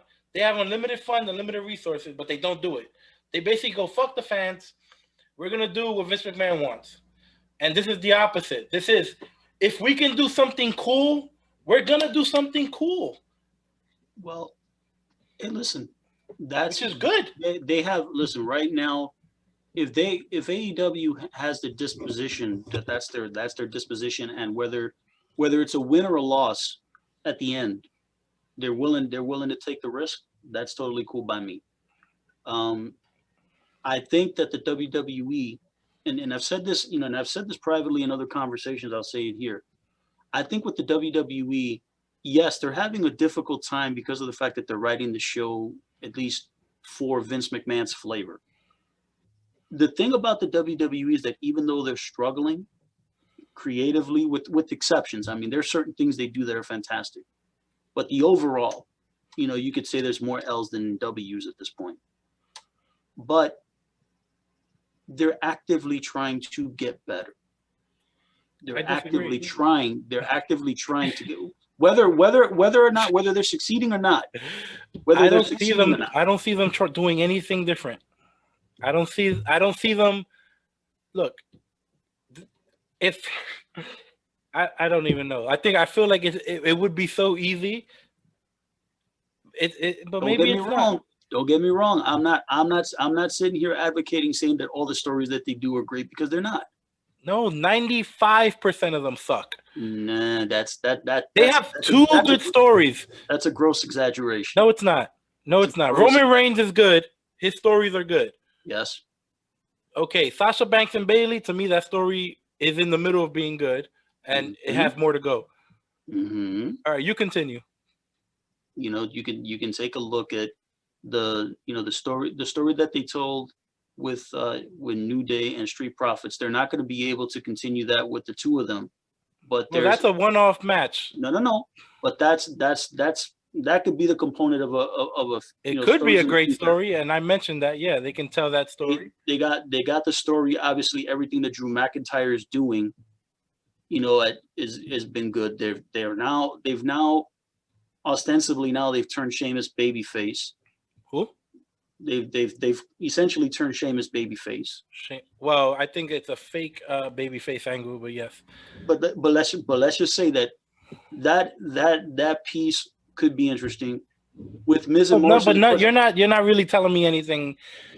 You're telling me you're hoping these things turn out to be good. No, what I'm saying is that they're actively trying, meaning they're working angles and matchups and having matches. That's what everyone has to do. And the thing is that a lot of the bell-to-bell wrestling matches that we see in the WWE are actually fairly good. Some of the angles and the stories and whatever may not be your brand of whiskey, and that's fine. The bell-to-bell stuff is usually pretty good. It's all a matter of, I believe that they're actively trying to get better. Now, do they always succeed? No, they don't. I'm not advocating that they do, but at the same time, let's not try to pretend that everything that WWE gives us 7 hours of garbage every week, because that's not true. It's not true. Bad. Some things could be very bad. Don't get me wrong. I'm not going to sit here and defend something. If it's bad, it's bad. I'm not going to defend Roman it. is usually in 1 or 2 segments. He can only do but so much. But at the end of the day, out of 40 segments a week, 2 segments out of 40 segments a week. That would be too much, even for the big dog. That would be too much. But and here's the thing. Ultimately, going back to this thing with the AEW and Impact, it's weird because I actually enjoyed the main event match with Omega and Moxley. I enjoyed the match. For the story that they were telling, meaning that Kenny Omega wanted to have a straight wrestling match and Moxley, just Look at my accepted. smile. That made me I'm gonna get into it, but Okay. It makes me smile that angle. Go ahead, keep going. So, well, here's the thing. The match, they wanted to have a straight wrestling match, which they probably did for about the first 4 minutes, and then they spent 4 minutes out on the floor. They buried poor referee Paul Turner because Paul Turner is like begging them to get in the ring, and Jim Ross is like literally on commentary saying, "Ref, get in the ring and count." Like you could tell his frustration because the referee had no authority, and I'm like, it bothers me because Paul Turner is a fantastic referee. It's just a matter that for some reason, I understand that it's a world title match and you're not going to count the guys out. But if you're out there imploring with the wrestlers for minutes, imploring them to get back in the ring, as the referee, you got one or two options. It's either you disqualify both guys and just stop the match, or you get in the ring and count loud enough to where somebody has to at least make the effort to get in the ring and break the count. To utilize some level of psychology if they're going to be wrestling on the floor that long. And they did none of that. And that's, they go back into the ring. They tell a good story, meaning that Omega's working on Moxley's legs, and Moxley's working on, the neck and the like the neck and shoulder region of Omega. So they were telling their physical story in that sense. They told their physical story, and it was good. At the end, the bump that Kenny took, I didn't realize that he did actually clip his eye. It was, it looked he did ding himself there. When Don Callis came out and the angle, there was something about this because, again, when I hear Don Callis, and it's weird because I understand the relationship between Don Callis and Kenny Omega, so I understand why he's there on commentary. And it wasn't his first time either. And it wasn't his first time. And the thing is that when AEW acknowledges him as the, whatever executive producer, whatever he is for Impact Wrestling, I was like, okay, I understand the relationship there. And I was like, okay, if they're mentioning Impact, I'm like, okay, that's AEW showing love to Impact, because there's no way that at the playing level they're at now, there's no way that Impact can punch up to AEW's level. They're just not capable of doing so at right now. So AEW showing them love, that's all good. When Callis comes out of the broadcast booth, grabs the microphone, and he's literally telling the referee with the mic in his hand, "Hey, he's hurt. He's hurt." I'm thinking like, okay, that's silly because that's not something you would do. If it were sincere, it's not something you would do. It was just silly. I was just like, okay, you would verbally communicate that with the referee, and have the mic on the camera pick it up to where the television audience can see it. Because really the live crowd, whatever. It's a matter of the audience on television being able to see it and hear that. So Moxley does what in character, in his persona, what he would do. He look at Don Callis, get out of here, just face pies him and lays him down. It's exactly what Moxley would do. So there's nothing wrong with that. It's a matter that Omega hits Moxley with the microphone, and I kind of laughed because I was like, he hit him with the microphone, and the microphone's turned on, the PA system, and you hear the boom, and Paul Turner acts like nothing happened. I get it. It's wrestling. I get it, but it's just silly. He hits Moxley with the one-wing angel, and he beats him, and I'm like, okay, he technically didn't cheat that much considering the way that the match was laid out, where they were fighting on the floor and doing all types of shit throughout the match. That didn't seem like a dastardly thing to do. When they award Omega the title, and then Don Callis literally grabs him and they run out. They run out of the building looking like the mafia is going to chase after them. I was like, okay, why is this happening? And not why is this happening like a good thing, like, oh my God, no, it's like, why is this happening? Like, this makes no sense. when Tony Khan, it would have made sense if when they passed Tony Khan and then Tony was giving him shit and he's like, what are you doing? Either Don Callis or Kenny Omega have to physically shove him out of the way. That's your key indicator to say, okay, something's up here. Something's up. But they do nothing. They just ignore him and then strategically have all the wrestlers just laid out and they're all barking at him like, oh, Kenny, I can't believe it. I'm like, what the hell do you expect? It's a world title match. Have you not seen other guys cheat? This is not new. And then when just serendipitously, when they get to the end of the tunnel and the cameraman had been chasing them down for what seems like 2 city blocks to where they get to their car, then you have Alex Marvez just serendipitously in the corner with the microphone and then interviews them. And I was like, it would have made more sense to either have Marvez run after them to where he's out of breath, or Dasha, who's in better shape, she could have been able to do that run and be like, Kenny, what's going on, blah. And then Don Callis could have cut the same promo, but I would have been like, dude, I saw that and I was like, I don't see in that one space, because I know that they're talking about, hey, this is the beginning of a storyline, but it's like the stake pole, the execution of it, it didn't come across to me as if this is a coup. It didn't come across to me that way. And this is a big moment, or it's to be portrayed as a big moment, but I felt like the execution didn't get there. It didn't quite get there. And then they say, oh, Tuesday night, and I just thought to myself, I just laughed. I was like, oh my God. I was like, he's gonna be on Impact. And I was like, okay, that's fine. Ultimately, I'm like, I see where this is going. It's a partnership between the two promotions, and I'm like, hey, that's great. But it's a matter of like, all right, they're obviously utilizing the real life relationship with Don Callis and Kenny Omega, and now they're working together, and hopefully this will be a good working relationship for both promotions. It's just a matter that when I saw that one moment, I was like, oh my God, no. I was like, this could have been done.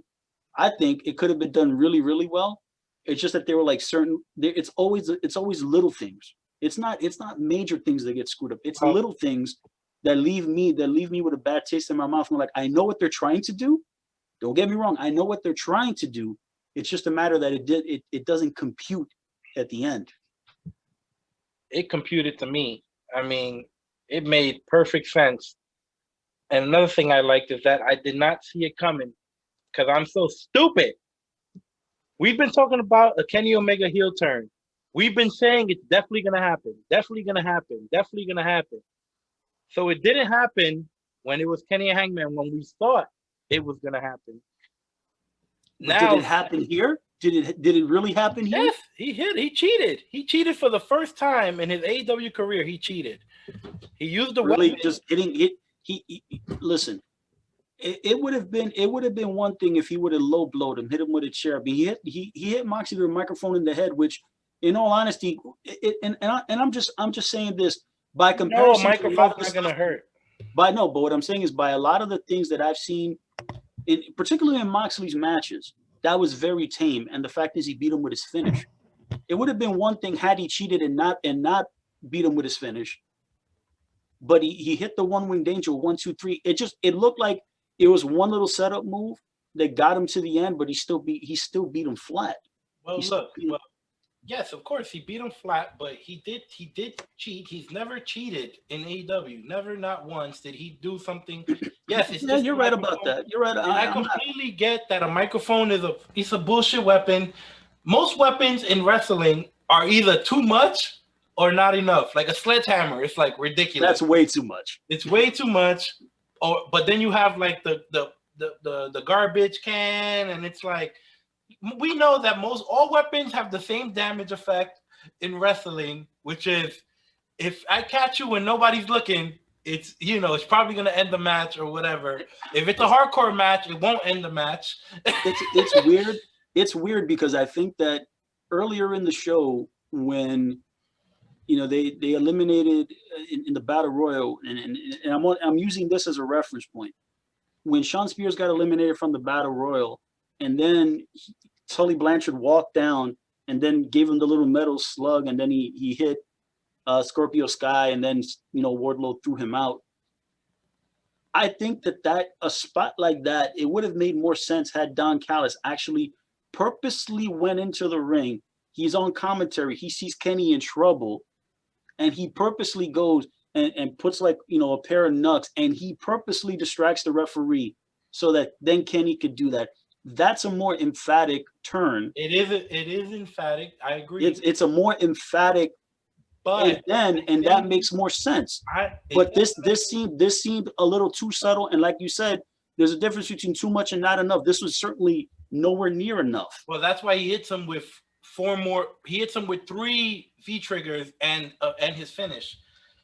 Yeah, he hit him with like 35 of those V triggers. That was just way too much in the match. Well, after he hits him with the microphone, he hits him with 3 V triggers and then his finish, and they're 3 nasty V triggers. They're like he's trying to kill him now, which is fine. But either way, in our minds, we know Kenny's supposed to turn, but then he never turned, and he didn't turn on Hangman, so we kind of like go, huh? And we wish he would have turned, and he never turned, and it just never happened. So for me, I thought it was okay. Kenny was going, maybe the idea, the writing, which is stupid for me to think this, but maybe in the writing, it's Kenny was whatever. They lost the tag team belts. He kind of went a little bit cuckoo and was acting like a dick, but he's just a weird guy, and that's it. He's not turning. No, that makes no sense. I know, but you never know. It's wrestling, right? And maybe it was just a bad idea. And they're like, you know what? He's just going to act like this for no reason. But of course, there was a fucking reason. And there was also a reason they didn't do it, whether you like it or not. Him turning on Hangman, it would have been better. But then you don't have that moment, which to me was awesome. Him leaving with Don Callis, I thought that was an awesome moment. It felt like Attitude Era, like, you have to watch next week or you have to watch on Tuesday. You have to now. Well, like, you know what? Maybe it's a matter for me that in a situation like that, again, Kenny Omega to the AEW audience is a huge star, and I think that this was a good match. Don't get me wrong; it was entertaining. There were parts of the match that I did not like, and I was like, okay, it's stupid, but I could do that with every wrestling match.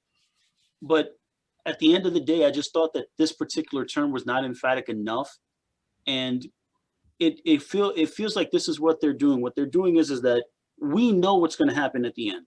We know that at the end, Kenny Omega is going to be, whatever the closest version of the cleaner he's going to become, and it's going to get darker and darker and darker. But it's all laid out in crumbs.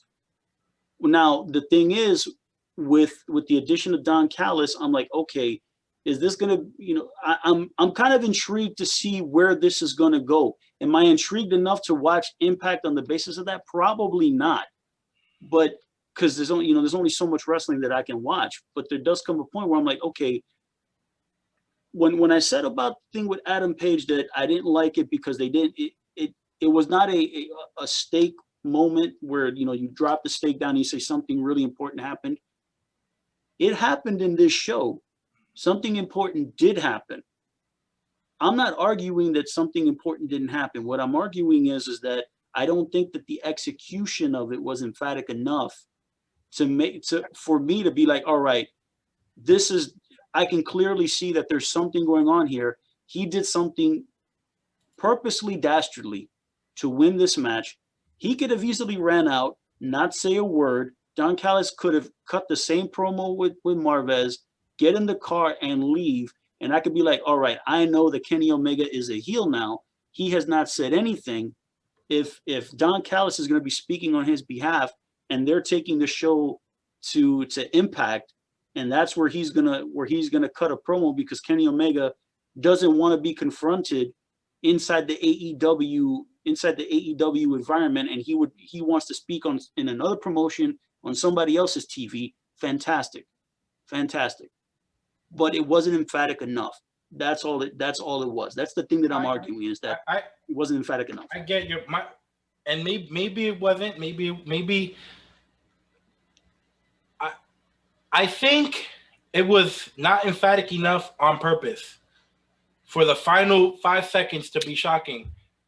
Maybe it was shocking, maybe it wasn't. But for me, it served this purpose. But let me tell you why I like this match. And I didn't like the first 10 minutes because of what you said. They were fighting outside for too long. And it happened too quickly too. It was just right to it. And I get it.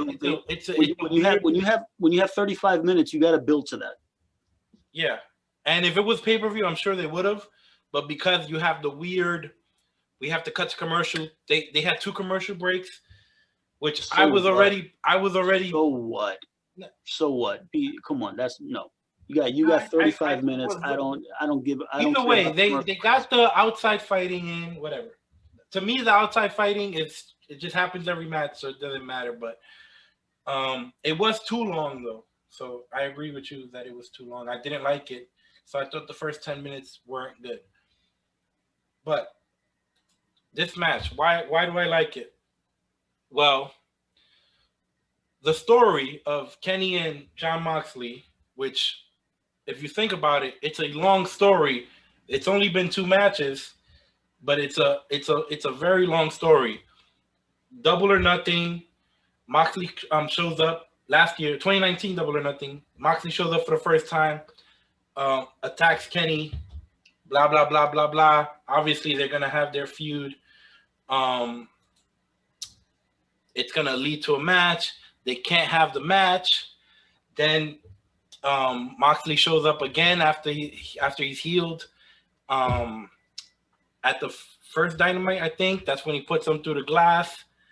It was one of the first episodes. I don't know if it was the first one, but it was one of the first ones. Either way, this it leads to a match, but because of the way they were introduced, right?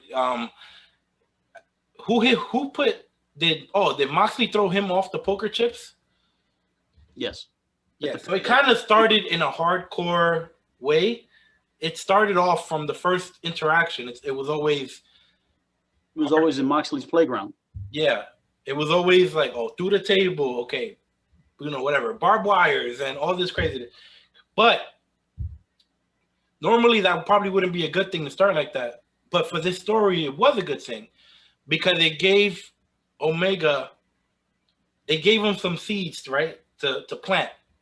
One seed he's planting is that match does not count because it was not sanctioned. Also, you can't beat me in a real match. If we have a traditional match with no weapons, you can't beat me. You're only good because of weapons. You need weapons to win. He laid that foundation before. He laid it again. In one of his promos. I don't know if it was the week before the Go Home show. And he goes, look, John, no BS, no weapons, right? Let's have a gentleman's agreement, whatever. Go out there and fight like men and have a clean, traditional match. Red flag. I didn't see it as a red flag. I just thought, okay, typical babyface shit to say. Even though it's something very obvious. It's like, let's go out there and have a gentleman's agreement. It's like, okay. It's like, all right. You want to have a gentleman's agreement with the guy who he's a hardcore guy. Well, he wants to have the advantage, you would think. Which is something you would see as kids. It's like, or like with your siblings or whatever. You'll be like, whatever. Oh, you kind of change the rules to benefit you. well, yeah. And the thing about it is that this isn't new because MJF did the same thing with Moxley when he said, you can't use the DDT. It makes sense, right? Moxley it was the exact same piece of business. Very similar. So then, whatever, during the match, Moxley's losing his cool because he thinks Kenny is involved in when he got jumped. He doesn't know if Kenny did it, but he thinks maybe Kenny hired somebody, he paid somebody, which, who knows, right? We still don't know who did it. It could be somebody from Impact, now that we know that they're working together. So that's an interesting thing. Another interesting thing is Good Brothers. Yeah, I think it's the Good Brothers. Yes, that's what I think it is too. There was also, if you remember, Kenny was pissed off and he's leaving through the same exact way he left into a very similar vehicle.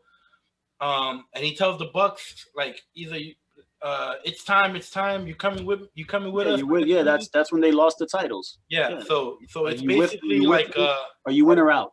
Are you in or out of what? I don't know. I think now we have a better idea. And there was also all these little seeds, all these nuggets. There was also a time where Kenny was in a weird location and he goes, "Oh no, this is not my house." He was in somebody else's house. I don't know whose. I guess it was probably Don Callis' house. Did this air on Impact? I'm sorry. Well, I watch everything, so I don't know if it aired everywhere, but it was a promo from an undisclosed location. That one I didn't see. So that was a while ago. I wish I wanted to find it before we started airing, but I wasn't gonna try to figure it out. Either way, Moxley starts when they're having the match. Moxley's clearly on edge. He's being very physical, very aggressive. He's not cheating or anything. I mean, they're fighting on the outside, but they're just fighting on the outside. It's still a match for minutes at a time. Yes, it's for minutes. We know. We want that to be fixed, but that's not the point. Once they get in the ring, Moxley hits his paradigm shift, but he's still kind of on edge, and he's like, "Fuck this." So he goes to the outside and he grabs the chairs, and you're like, "Okay, he couldn't stick to the gentleman's agreement. He's gonna cheat. Oh, he's gonna use weapons, which obviously he shouldn't, but he's gonna do it because that's what he does." But remember, Moxley has cut him in a promo like in the past, whatever. He's done fucked up shit, whatever. He's made a lot of mistakes, but his dad told him whatever. He's the good guys. We're the good guys. Moxley has told you since day one he's the good guy in the story. So right there, that's when he folds the chairs and he's like, "All right, let's sit," and then they just have their duel. Boom, boom, boom, boom. So it was a nice little detail where Moxley should, and I don't know if you heard the crowd. When Moxley throws the chairs in, the crowd booed. Yeah, I heard because they thought that he was gonna fuck up the agreement, the gentleman's agreement, which is the story of the match, is this damn gentleman's agreement. Well, the gentleman's agreement was already, at least in my eyes, I think the gentleman's agreement was broken at the very beginning when they fought so much on the floor. Yeah, but at that point, when he but what they meant by the gentleman's agreement was basically weapons. It was like, you don't need weapons. Jon Moxley needs weapons to win a match. And here's the thing, in theory, that is correct. It is. But for this match, and for the story of this match, and for what they were trying to accomplish, which is a Kenny Omega heel turn, Kenny Omega made Jon think that he had no intention of using weapons. We're not going to use weapons. We're not going to use weapons. Moxley had an opportunity to use a weapon, but because he's the good guy, did not do it. He stuck to his word or whatever.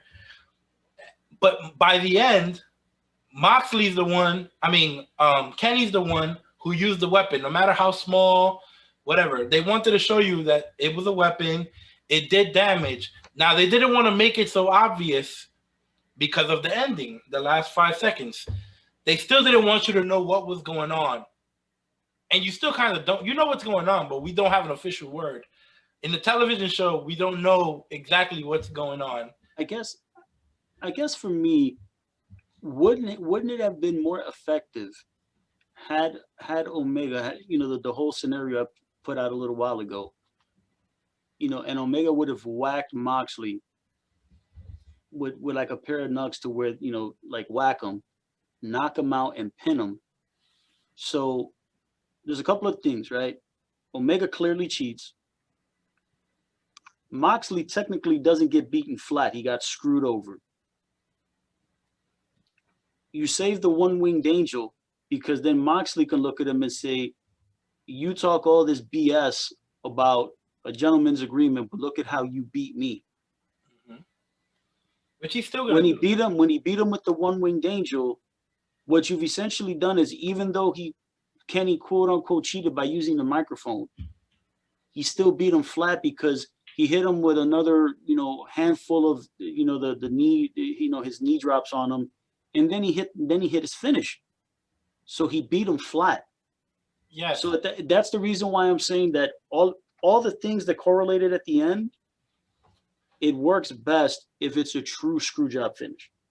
and I mean, it to wasn't. me, it's still a true screw job finish. I get what you It mean. wasn't. More emphatic. It was a baby. It was not a screw job finish. It was. Does it need? It needs to be much more. No, it needs to be a baby face who has never used the weapon on television used the weapon for the first time Well, I'm against not the going to say baby he. I'm not going to say. Well, no, I'm not going to go against back the to the baby unsanctioned face. match because I'm not going to go back to the unsanctioned match because And No, but it was if the rules are that you hey, can you use can do weapons, it, then that's fine. That's fine. I then get of course that doesn't count. Look, all the details you can always change a detail here and there, but to me, the long-term storytelling, the callbacks, the nuggets, Easter eggs, all these little things that led up to this moment, to me, they executed it well. Is it the best match they could have had? Absolutely not. By design. This is not the best match because they have an angle. There's an angle and a story that needs to be told, which I think that's pretty cool that Kenny Omega, who's known for having these great matches or whatever for his fans, in his fans' eyes, he's having these killer matches and, more on a technical Shawn Michaels, go out there, steal the show type matches. You know what I'm saying? Mm-hmm. That's kind of his job. But they focused on the character stuff. They focused on the angle instead, which I think is pretty cool for a Kenny Omega thing. And I think it might be what he needs, to get him over the top with whatever fans are not sure. For his legacy, I think this is the last layer that he needs. Well, I doing stuff like this. That might be a little stretch when you talk about his legacy because he's very much in the middle of his career. But this was entertaining. I'm not going to sit here and say that it sucked because it did. It was a good match. Again, notwithstanding the things that I didn't like about it, and of course the ending, for my flavor, not nearly emphatic enough. Not nearly emphatic enough. I don't think the emphasis was laid out that well. And listen, Moxie's going to be able to cut a tremendous promo. I don't think that he was given enough of an out here. I think he needed to be really, really screwed over. I don't think he was. So let's see where it goes. Do I think it was a fun match? Yes, it was. It was a very fun match. All right. Let's just go over. Let's make some predictions for War Games real quick. Sure. So you have Team Shotzi versus Team Candice. So you have Shotzi Blackheart, Ember Moon, Rhea Ripley, and Io Shirai versus Candice LeRae, Dakota Kai, Raquel Gonzalez, and Toni Storm. With the baby faces having the advantage, which is never good unless you have a really good plan, injury angle or turn, which they just turned. They just turned Toni Storm, on the dime. 2 weeks ago, or whatever. So they turned her on a dime, but I get where they were coming from there. What do you think is going to happen here? Well, I think that ultimately in this match the baby faces are going to go over, but I'm really intrigued to see how this match is going to work out, knowing that the baby faces have the numbers advantage, because the way that War Games has been structured is for the heels to have the one person advantage, because it's simple storytelling. It's not. So I'm interested in seeing whether or not there will be an injury angle, whether the heels have a fifth person on their team that we don't know about. Mm-hmm. There's a lot of things you can do. I think the baby faces are going to go over just because, notwithstanding, I think the only person there who could probably get beat would be Shotzi Blackheart, because you don't want to beat Io Shirai, you don't want to beat Rhea Ripley, and even though Ember Moon has already been beat, which I think is the wrong way to book her, she's already been beat. She's only been on NXT for 6 weeks or whatever have you. So I think that's ridiculous. But former champ. Well, here's the thing. With all due respect, and I say this with all due respect to Ember Moon, her run as the NXT Women's Champion was not anything crazy memorable. So that's not something that I'm placing on her at a high end level. it's just a matter that if you're restructuring the division and you're bringing in the new talent, and in Ember Moon's case, you know, returning to NXT, you figure that she would probably want to be unbeaten, and if she has been beaten, it's screw job finishes, you know, and it would probably have to be one loss on her record, and it's got to be some kind of screw job finish. And Ember Moon's already lost multiple times. You know, whether, you know, she hasn't been beaten emphatically, you know, whether the heels cheat or whatever, but she's already been beaten multiple times. So I think that some of the steam has already been taken. She's already been cooled down quite a bit in my eyes. I actually like the way that this story was actually put together, meaning that the heels, you know, Candice LeRae was very shrewd in the way that she put her team together. When they started with just the team captains and nobody else, I was like, okay, I could see Dakota Kai and Raquel Gonzalez teaming with Candice LeRae, because, you know, they're already an established heels, and Dakota Kai has always, you know, has been very much presented over the last year or so as a you know, a good strong heel in the NXT women's division. And Raquel Gonzalez has, to her credit, she's gotten much better in the ring, and, you know, her physique has gotten better, and WWE has, I want to say, rewarded her, but they've given her the opportunity, and, you know, and present her more, and her look is incredible, you know, and she towers over everybody except Rhea Ripley, so it makes sense to have her on that team. Toni Storm was a wild card. I actually like the fact that Toni Storm turned heel, because in all honesty, you know, I think that her playing the babyface character, knowing that Rhea Ripley's kind of got, like, even though Rhea Ripley's more goth and she's more like that hard rock type thing, but it kind of works that they're on opposite sides. It works better. And I think for Toni Storm, it's actually good for her to play the heel. It's all a matter of what happens after this War Games match is over, because it's one thing with Toni Storm to be part of this team. It makes sense to round it out, but I want to see what NXT does with her after this is said and done. Like, what stories are they going to tell? Because I'm really big on Toni Storm, you know, and I've said this a couple of videos ago that I think that Toni Storm is going to be the person that's going to ultimately beat Io Shirai. So it makes sense that she's a heel. It's just a matter of, you know, how do you get there? And, you know, notwithstanding, I think this War Games match will be fun, but I want to see what WWE does with her after this is over. Yeah, I think the babyfaces need to win this. I think they've been treated like jokes, like most babyfaces in WWE.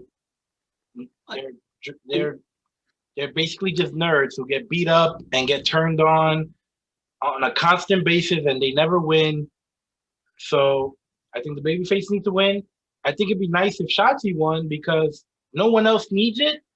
Rhea doesn't need to win. She's over. She's Rhea. No. Already over. Io Shirai doesn't need to win. The champ. No.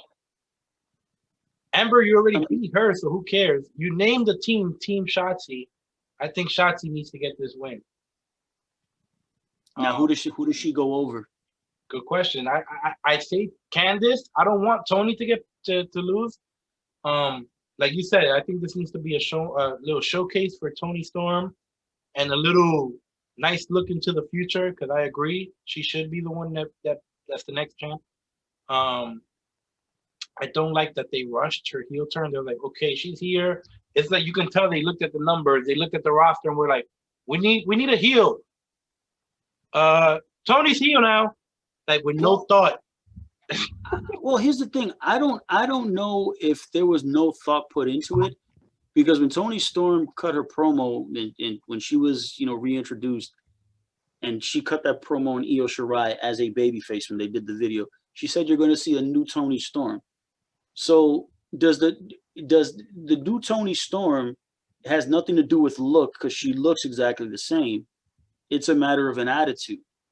And if the attitude is heel, that's fine, because I honestly think that she would work better as a heel in this construct, because what you need to do is you need to have a factory of heels against Io Shirai, because again, if you have let's say that you have all four women on the heel side that can be viable challengers to Io Shirai, any one of them, the person who you'd have to build up the most would probably be Raquel Gonzalez, only because you want to tell more stories of her being imposing, like this imposing figure.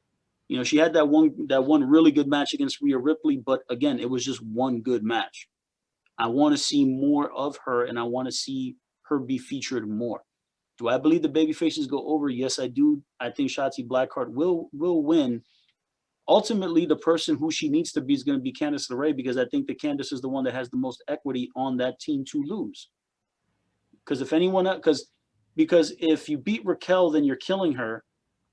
If you beat Dakota Kai, it's not as emphatic and it's not as big for Shotzi Blackheart.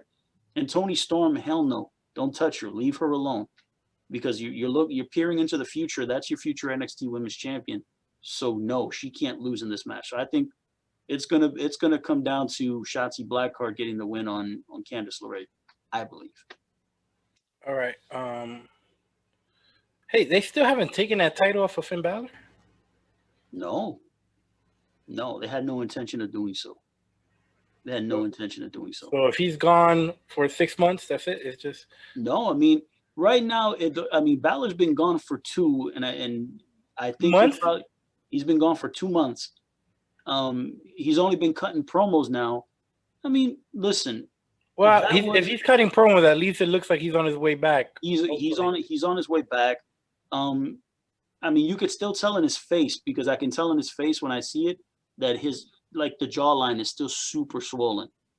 Like, his jaw never looked like that. It almost looked like he put on weight. I'm like, it's impossible for you to put on weight, you know, when you're probably on a liquid diet, because you can't chew. So it's really the jaw hasn't healed yet.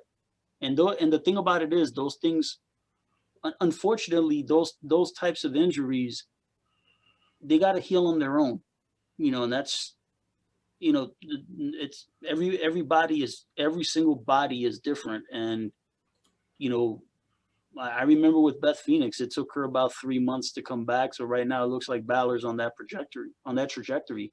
So, you know, let's see. I mean, right now it looks like NXT has done, again, the shows are, for the most part, the in-ring stuff, bell to bell, is usually pretty good. A lot of, you know, there's just certain things that seem stale and boring at times, but they've done a good job of being able to produce these shows and put them on without needing the NXT champion, because not having Balor on is a huge loss for them. So, you know, they under those circumstances, WWE's done a good job with NXT, you know, knowing that their top star is not there. All right, you got Leon Ruff, the North American champion, against Johnny Gargano and Damian Priest. And we're just, man. I mean, I know it'll be good because Gargano only has good matches, but I don't know if this is going to be good, actually. You gotta. Here's the thing, right? You gotta look at the participants in the match. Now, listen, we can make fun of Leon Ruff being, you know, all of 120 pounds and just, you know, we can make fun of him all day for that, and whatever. That's not even my problem with him. But the thing is that Leon Ruff has only been on WWE TV for, Jesus, what, 2 months? He's always been positioned as an underneath guy. He was out there to get ass whippings. When Johnny Gargano beat Damian Priest for the title, he had the guy dressed up in the Scream mask and, you know, and all that jazz, helped him win the title. They didn't follow that up. Instead, what they do is they have Gargano do another spin the wheel thing to make light of the stipulation that he was not happy about being put in a Halloween Havoc, and then purposely put the guy that he felt he could easily beat, to then have Damian Priest, who, with all due respect, should probably not be in this match at all, cause the interference to then have the guy who's been positioned as an underneath job guy beat the North American champion as a joke, to then I was like, okay, so Damian Priest, who looks, talks, acts, everything like a superstar, is in this. Johnny Gargano, who is technically an excellent worker in the ring, but forget about his size. I think a lot of it is he's still working on developing a natural television personality. He's still working on that all these years later. And then you have Leon Ruff, who's a guy that if you would have presented him in a way that, over, and of course this isn't anybody's fault, it's just that they signed Leon, 2 or 3 months ago, that you put him into that spot. I'm like, who benefits? Who truly doesn't benefits? get over because we're laughing at him. We're not laughing with him. This doesn't get Ruff over. So what we it doesn't the joke, and here's the issue that was taken seriously. It's now a comedy belt. This is a comedy feud, and who does it benefit? If Ruff was supposed to get over because of it, he probably could have if you made this interesting or you took it seriously, but you did it as a joke, making fun of him and telling us to make fun of him. So now I don't even care about this match. Good luck. Good luck winning me over. And here's the thing about it. Ultimately, at the end of the day, the person that I think it hurts the most, believe it or not, is Damian Priest, because I think that Damian Priest, in all honesty, I almost view him the same way that I view Rhea Ripley. I view Rhea Ripley's like she don't belong in NXT anymore. She needs to go, because, and it's not and again, it's not that I don't like her. I love Rhea Ripley. It's just a matter that it's time for her to go to the next level, the next progression. All the things that she has, the look, the skill, the microphone, the cutting, the skills. What else is there for her to do in NXT besides, tread water? Damian Priest is not there yet, but he's pretty darn close. Putting him in this particular piece of business does more to regress him than to progress him. And that's a major issue, because a guy like Johnny Gargano, God bless him, he's a fantastic in-ring technical wrestler. He's going to probably live and die in NXT, and that's fine. Leon Ruff, he might get to the main roster and be to the WWE audience a couple years from now what R-Truth is today. Because I don't see a guy like Leon Ruff going out there and unless we get a change of look or like a real big personality comes out of him little by little.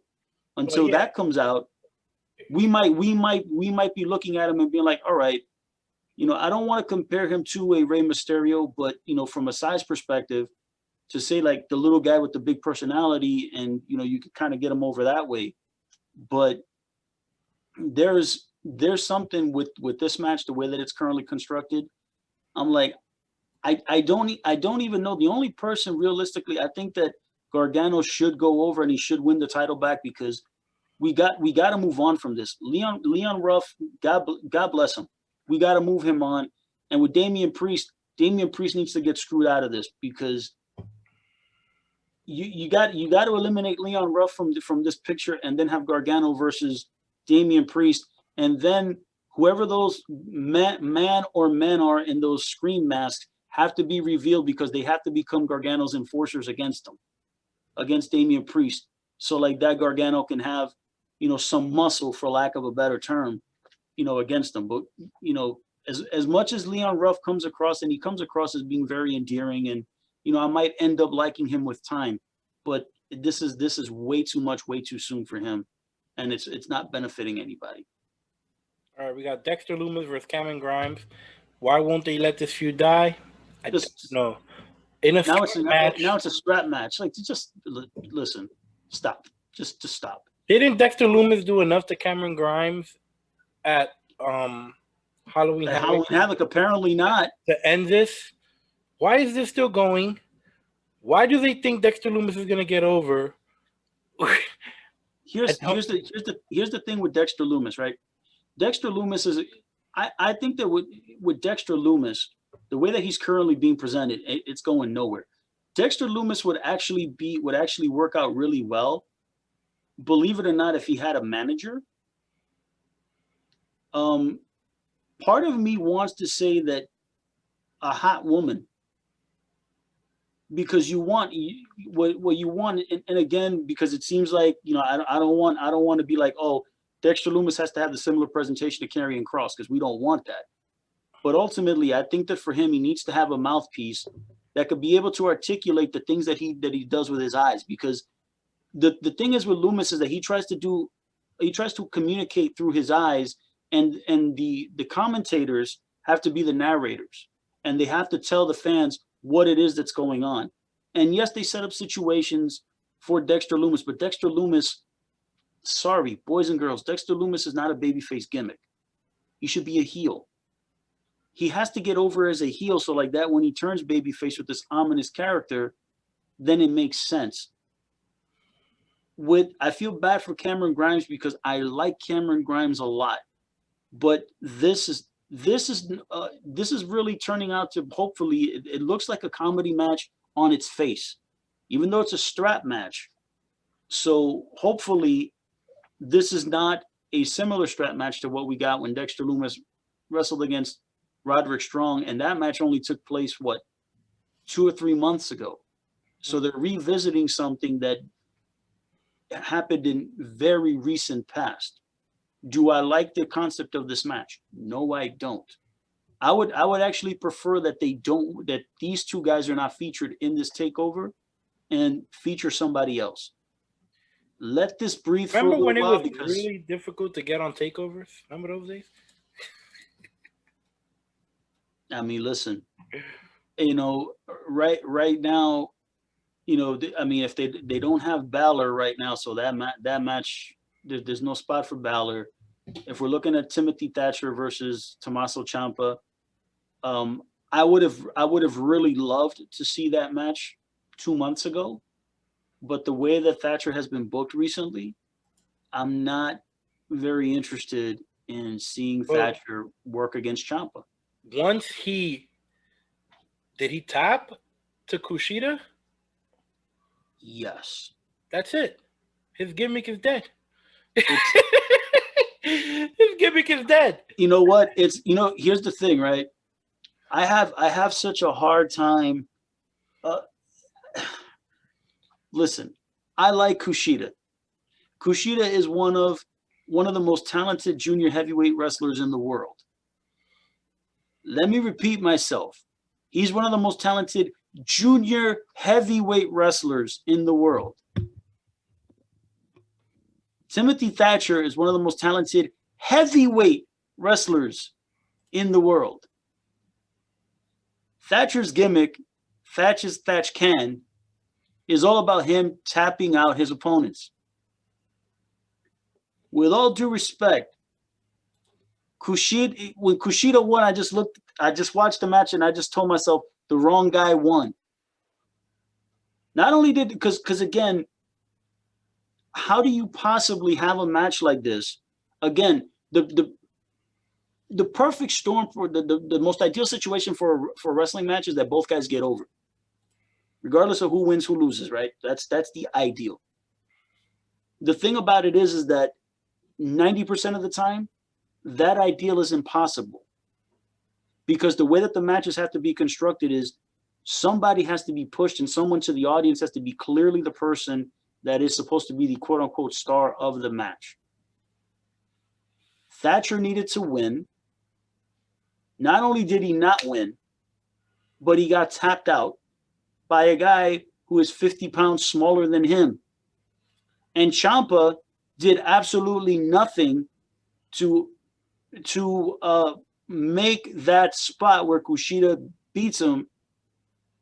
All he did was just stand up. Ciampa didn't get in the ring. Ciampa didn't touch him. Ciampa didn't get within arm's reach of him. Him meaning Thatcher.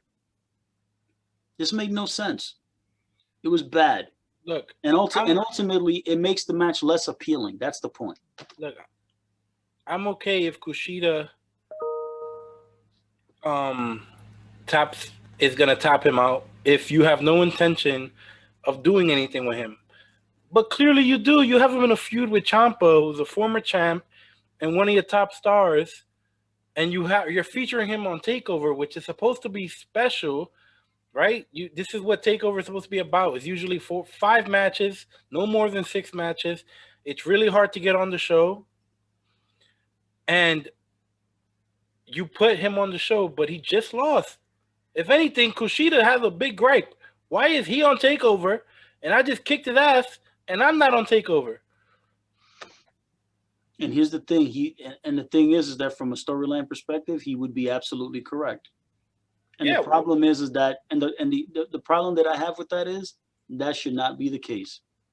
We should not be having this conversation right now, talking about why it is that Timothy Thatcher versus Tommaso Ciampa on NXT Takeover is a bad match. Yeah, it's absolutely absurd for that phrase to come out of my mouth. Yeah, all they had to do was, if anything, have the reverse.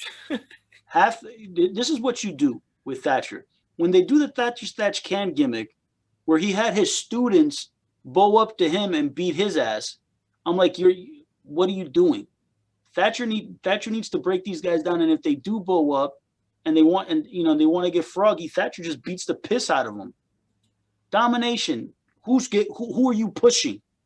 Timothy Thatcher's the guy you're pushing. When he wrestles against Kushida, Kushida can give him a good match, but he's not supposed to win. And if he has an issue with Ciampa, and Ciampa's trying to provoke him into a fight, after the match is over, all Ciampa needs to do is jump into the ring and pop him. Because even though Ciampa's a babyface, right, quote unquote babyface, but it's within his persona to jump in and do that. Yeah, it's within his persona. It's not outside of him as a television persona to do that. So Kushida could have a good match with Thatcher. So you can feature Kushida and he can have a very good match in it. Ultimately, Kushida has to lose. He has to lose. Because if Thatcher's going against Ciampa, ridiculous booking. WWE screwed that up big time. You also have the Undisputed Era against what? Does McAfee's squad have a name yet? I don't know. Cool in the Gang? I don't know. Pat McAfee and friends. Yeah. I definitely think that Pat and his boys need to win this. Yeah. They're doing a good job. They're the new kid in town. It's not time for this story to be over. It's pretty fresh. In the end, you can have Undisputed Era beat them, but for now, in this moment in time, I think you go with the heel squad. UE has to go down. And the way that this match would probably be best structured, if you want to protect the Undisputed Era, is the Undisputed Era has to make a mistake in the match. Whether it's, O'Reilly hits Cole, and I think that might be the best combination. Have O'Reilly accidentally hit Cole, which in turn allows McAfee to beat Cole. Because this is the thing. What you want to do is that you want to be able to sow some kind of a seed of issues within the Undisputed Era. And if if NXT has already been slowly featuring Kyle O'Reilly as a single, and we've already established that Adam Cole is the leader of that group, it makes sense to kind of have something like that happen. Should McAfee's team be able to beat the Undisputed Era from a perception perspective? Should they be able to beat them without there being something that goes wrong? The answer is no. Because although McAfee does a fantastic job with his promos and using his mouth to get heat on him, but when you look at Pete Dunne, Oney Lorcan, and Danny Burch, they're still not at that level where they have enough heat where you can see them legitimately beating the Undisputed Era. Something has to go wrong in that match, and the UE essentially has to beat themselves a little bit, and that's how you can have McAfee and his guys go over, and be able to give the Undisputed Era enough of an out to where they don't really get hurt or, take the shine off of them. And then you could potentially tell another story, and there's another undercurrent underneath that's going on. Do I think that then the Undisputed Era will fortify, they'll reunite, they'll get together, and in the end, McAfee and his boys, they're going to be, going back with, red asses, because they're just going to get spanked. But at this particular moment, heels need to go over. So Yeah, McAfee and his guys got to win. Heels need to go over. And I expect this to be a really, really fun match. Based on McAfee's last performance in this environment, because McAfee has a lot of tricks up his sleeve. I think he's going to surprise some people again. And it's also going to be nice to see Pete Dunne in TakeOver. Pete Dunne is a special talent. To me, he can have these exceptional performances. Yeah. And I'm expecting another one.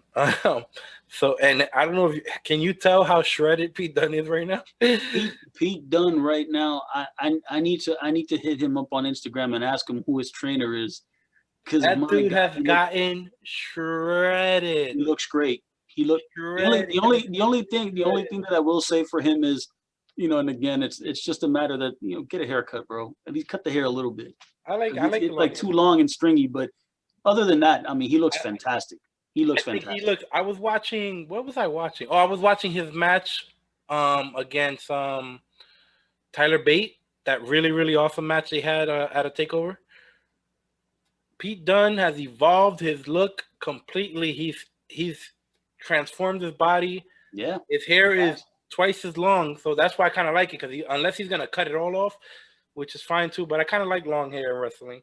I like how he looks right now. His uniform, how he wears no knee pads but kick pads. It used to look funny with his old physique. His new physique, all you see is muscles everywhere and cuts, and I think he looks great. He looks really like good. A top guy. So he's the third guy that I've seen come to NXT, and their body look one way and completely transform their body in a short time. Gargano, Ciampa, and him. Get completely 1,000% shredded. It's really impressive. So good for him. Pete Dunne looks fantastic. Kudos to him. He's done a fantastic job. And when you look like that, that's nothing more than hard work and discipline, really. That's a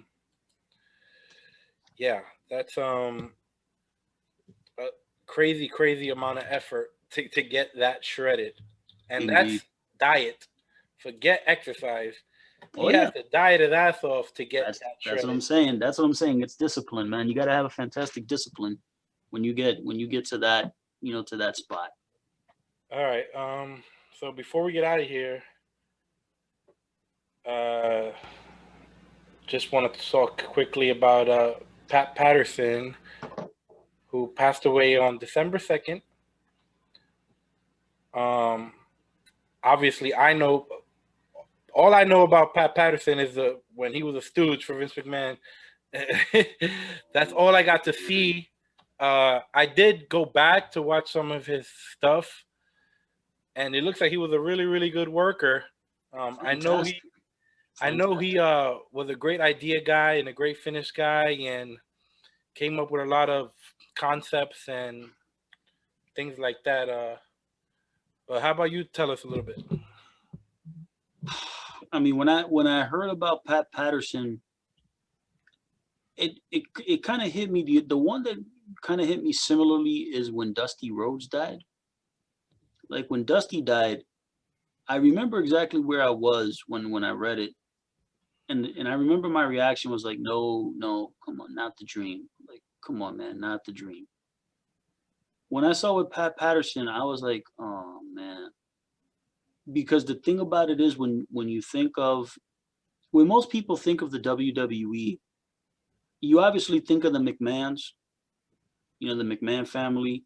And then you start thinking about, depending on what era you grew up in, you start thinking about, Bruno, Hogan, Austin Rock, Cena, Triple H, Undertaker, blah, blah, blah, Andre the Giant, list goes on and on and on. What most people don't really look at is the people behind the curtain. And Pat Patterson was by far Vince McMahon's right-hand man. And even though now people know that Bruce Pritchard is essentially Vince's right-hand man today in the WWE, but for a long time, it was Pat Patterson. Pat Patterson, before, when he came into the wrestling business, he's French-Canadian. When he came to the United States to wrestle, this was probably in the 1960s. He came to the US, spoke no English, had to learn the language. He trained to wrestle, and then he had to wrestle and learn English at the same time because he's working against guys who don't speak French and he doesn't speak English. So you figure it out. How are they going to communicate in the ring? He was able to learn the English language as an adult, which is very difficult for anybody to try to learn a new language as an adult. It takes a lot of dedication to do it. He worked a lot in the territories, primarily in the West Coast. Most people know him primarily working out of the San Francisco territories, out there on the West Coast. That was, very much where, the Samoans were. And what I would definitely tell people is take a look at some of his work. He was a fantastic tag team wrestler with him and the late Ray Stevens. Their work as a tag team was just phenomenal for their time. You can, guys could probably go on the WWE Network and you can watch some of his stuff, because AWA, you might be able to get it, some of their stuff on the WWE Network. And, the work that Patterson and Stevens did was just so ahead of their time, in their tag team coordination, the way that they cut promos, their look. And then Patterson came to the WWF, or the WWF. And, everybody makes fun of, everybody kind of like, tongue in cheek, because he was the first Intercontinental Champion. And, he won a fake tournament in Rio de Janeiro. And the reason why they said Rio de Janeiro is because he couldn't pronounce it. That was the reason why Vince McMahon was always like, hey, Pat, if you ever see the old WWF shows from the 1980s, and you see Vince would rib Pat Patterson and tell him, hey, Pat, tell us about where you won the Intercontinental title. Where was it? He couldn't say Rio de Janeiro, so he just started saying Rio. It was a rib. The reality is that Pat Patterson was the WWF North American champion. And what happened was that the North American title was phased out and replaced with the Intercontinental title. So basically what they did was they swapped titles, but they made a BS story, around that so that it looked legit. But that's really what it was. He was the first Intercontinental champion. After he retired, from in-ring competition, he went into the WWF's office, was instrumental in working with, developing, and, people most famously know him for being the father of the Royal Rumble, like the Royal Rumble matches, and, how he laid that structure out. He basically reimagined the Battle Royal. The Royal Rumble concept was not new. All right, when the WWF started doing this in 1988, it was not a new concept. Other people have done it. The only thing is that Pat Patterson was able to reimagine it in such a way that it became this hugely exciting event that caught fire with the WWF audience and has become a staple of WWF, WWE to this day. That it's still, when people talk about the Royal Rumble, people still get hyped about it, because for some reason people just love that match and its concept and what it's, all the fun things that can be done with it. Most, you'll see probably younger fans might know him from being one of Vince McMahon's stooges with him and Jerry Briscoe. And the thing about it is that when you take a look at that, he's a, that was at a point in his career where Pat Patterson was literally in the locker room, hand in hand with the biggest stars in the world. Personal testimony from The Rock himself when he gave an interview years ago that The Rock actually had to play a gay character in a movie. And he said the only reason why he was able to do it was because of his relationship with Pat Patterson, that Pat Patterson was able to teach him, because for most people that don't know, Pat Patterson was openly gay. And he was able to teach, to show The Rock, gave him a good example of like a well-rounded, homosexual person. And that he can take those elements from some of his lighthearted stuff to the more serious aspects and be able to create, a well-rounded character that he played. I forget which movie it is, and I apologize for not knowing that. But Pat Patterson was, wrestled at a time where, the professional wrestling business has always been very open, about the LGBT stuff, well before anybody else was. But a guy like Pat Patterson is as much a fiber of today's wrestling. Forget about just WWE. When you think about a lot of what you see in pro wrestling today, a lot of it is a either direct or indirect result of Pat Patterson's influence. When you take a look at some of the guys, you take a look at the competition on the other side on TNT. You look at AEW. Take a look at Cody Rhodes. You look at Dustin Rhodes. Two of probably easily the best workers in AEW. Go ask them how much influence Pat Patterson had on them. And they could go on and give you a soliloquy. Probably the only person that may have had more influence is obviously Dusty in their personal lives. But as professionals, I'm sure that Pat Patterson had a tremendous effect on them. Tremendous positive effect. The wrestling industry as a whole, no matter where, WWE or elsewhere, people look at a guy like Pat Patterson, they had a lot of love, a lot of respect, and a lot of honor for him, for his contributions not only inside the ring, but also his contributions outside of the ring, even to today's WWE superstars. The youngest WWE superstars that have had any interaction with him, they can take partial of that benefit. And his legacy will live on for generations to come because of the influence that he's had on so many wrestlers, either in the, who've trickled through, I shouldn't say trickled, but who've walked through the doors of the WWE for the last 30 or 40 years. The legacy of Pat Patterson is going to live on for a very long time, and his work will live on forever in the annals because of the WWE network and because of tape traders or anybody that can have anything on him. It's worth watching because he was fantastic. It's a tremendous loss, and it's going to be a tremendous loss now because in a world right now where you have at times where it seems like the perception is that there aren't enough people that are a dissenting voice to Vince McMahon that can actually speak to Vince and get him to listen. That's the perception. I don't think it's true, but it's a perception thought. People knew that Pat Patterson can talk to Vince and work things out. And, some of the greatest finishes in professional wrestling come from him. Some of the coolest finishes come directly from him.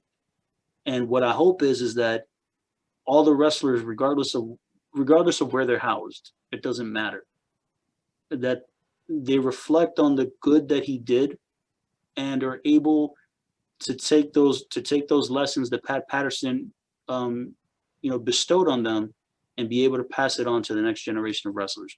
That in all honesty is the greatest gift and the greatest legacy that the wrestlers of today can do to honor Pat Patterson. And for me as a fan, it's a huge loss because, more often than not, I may have laughed and chuckled and, rolled my eyes at some of the Stooges stuff, but I always knew, the more I started, trying to educate myself in as much as I could, as only a fan can, I really began to learn that Pat Patterson's influence on the WWE is outstanding, and he will be sorely missed. And, you know, all I could say is for wrestling fans and for wrestlers alike is, you know, take a moment, and thank them for all the contributions, and take that bit and pass it on to the next generation, because that'll be the truest blessing in the name of Pat Patterson. Like and subscribe, everyone.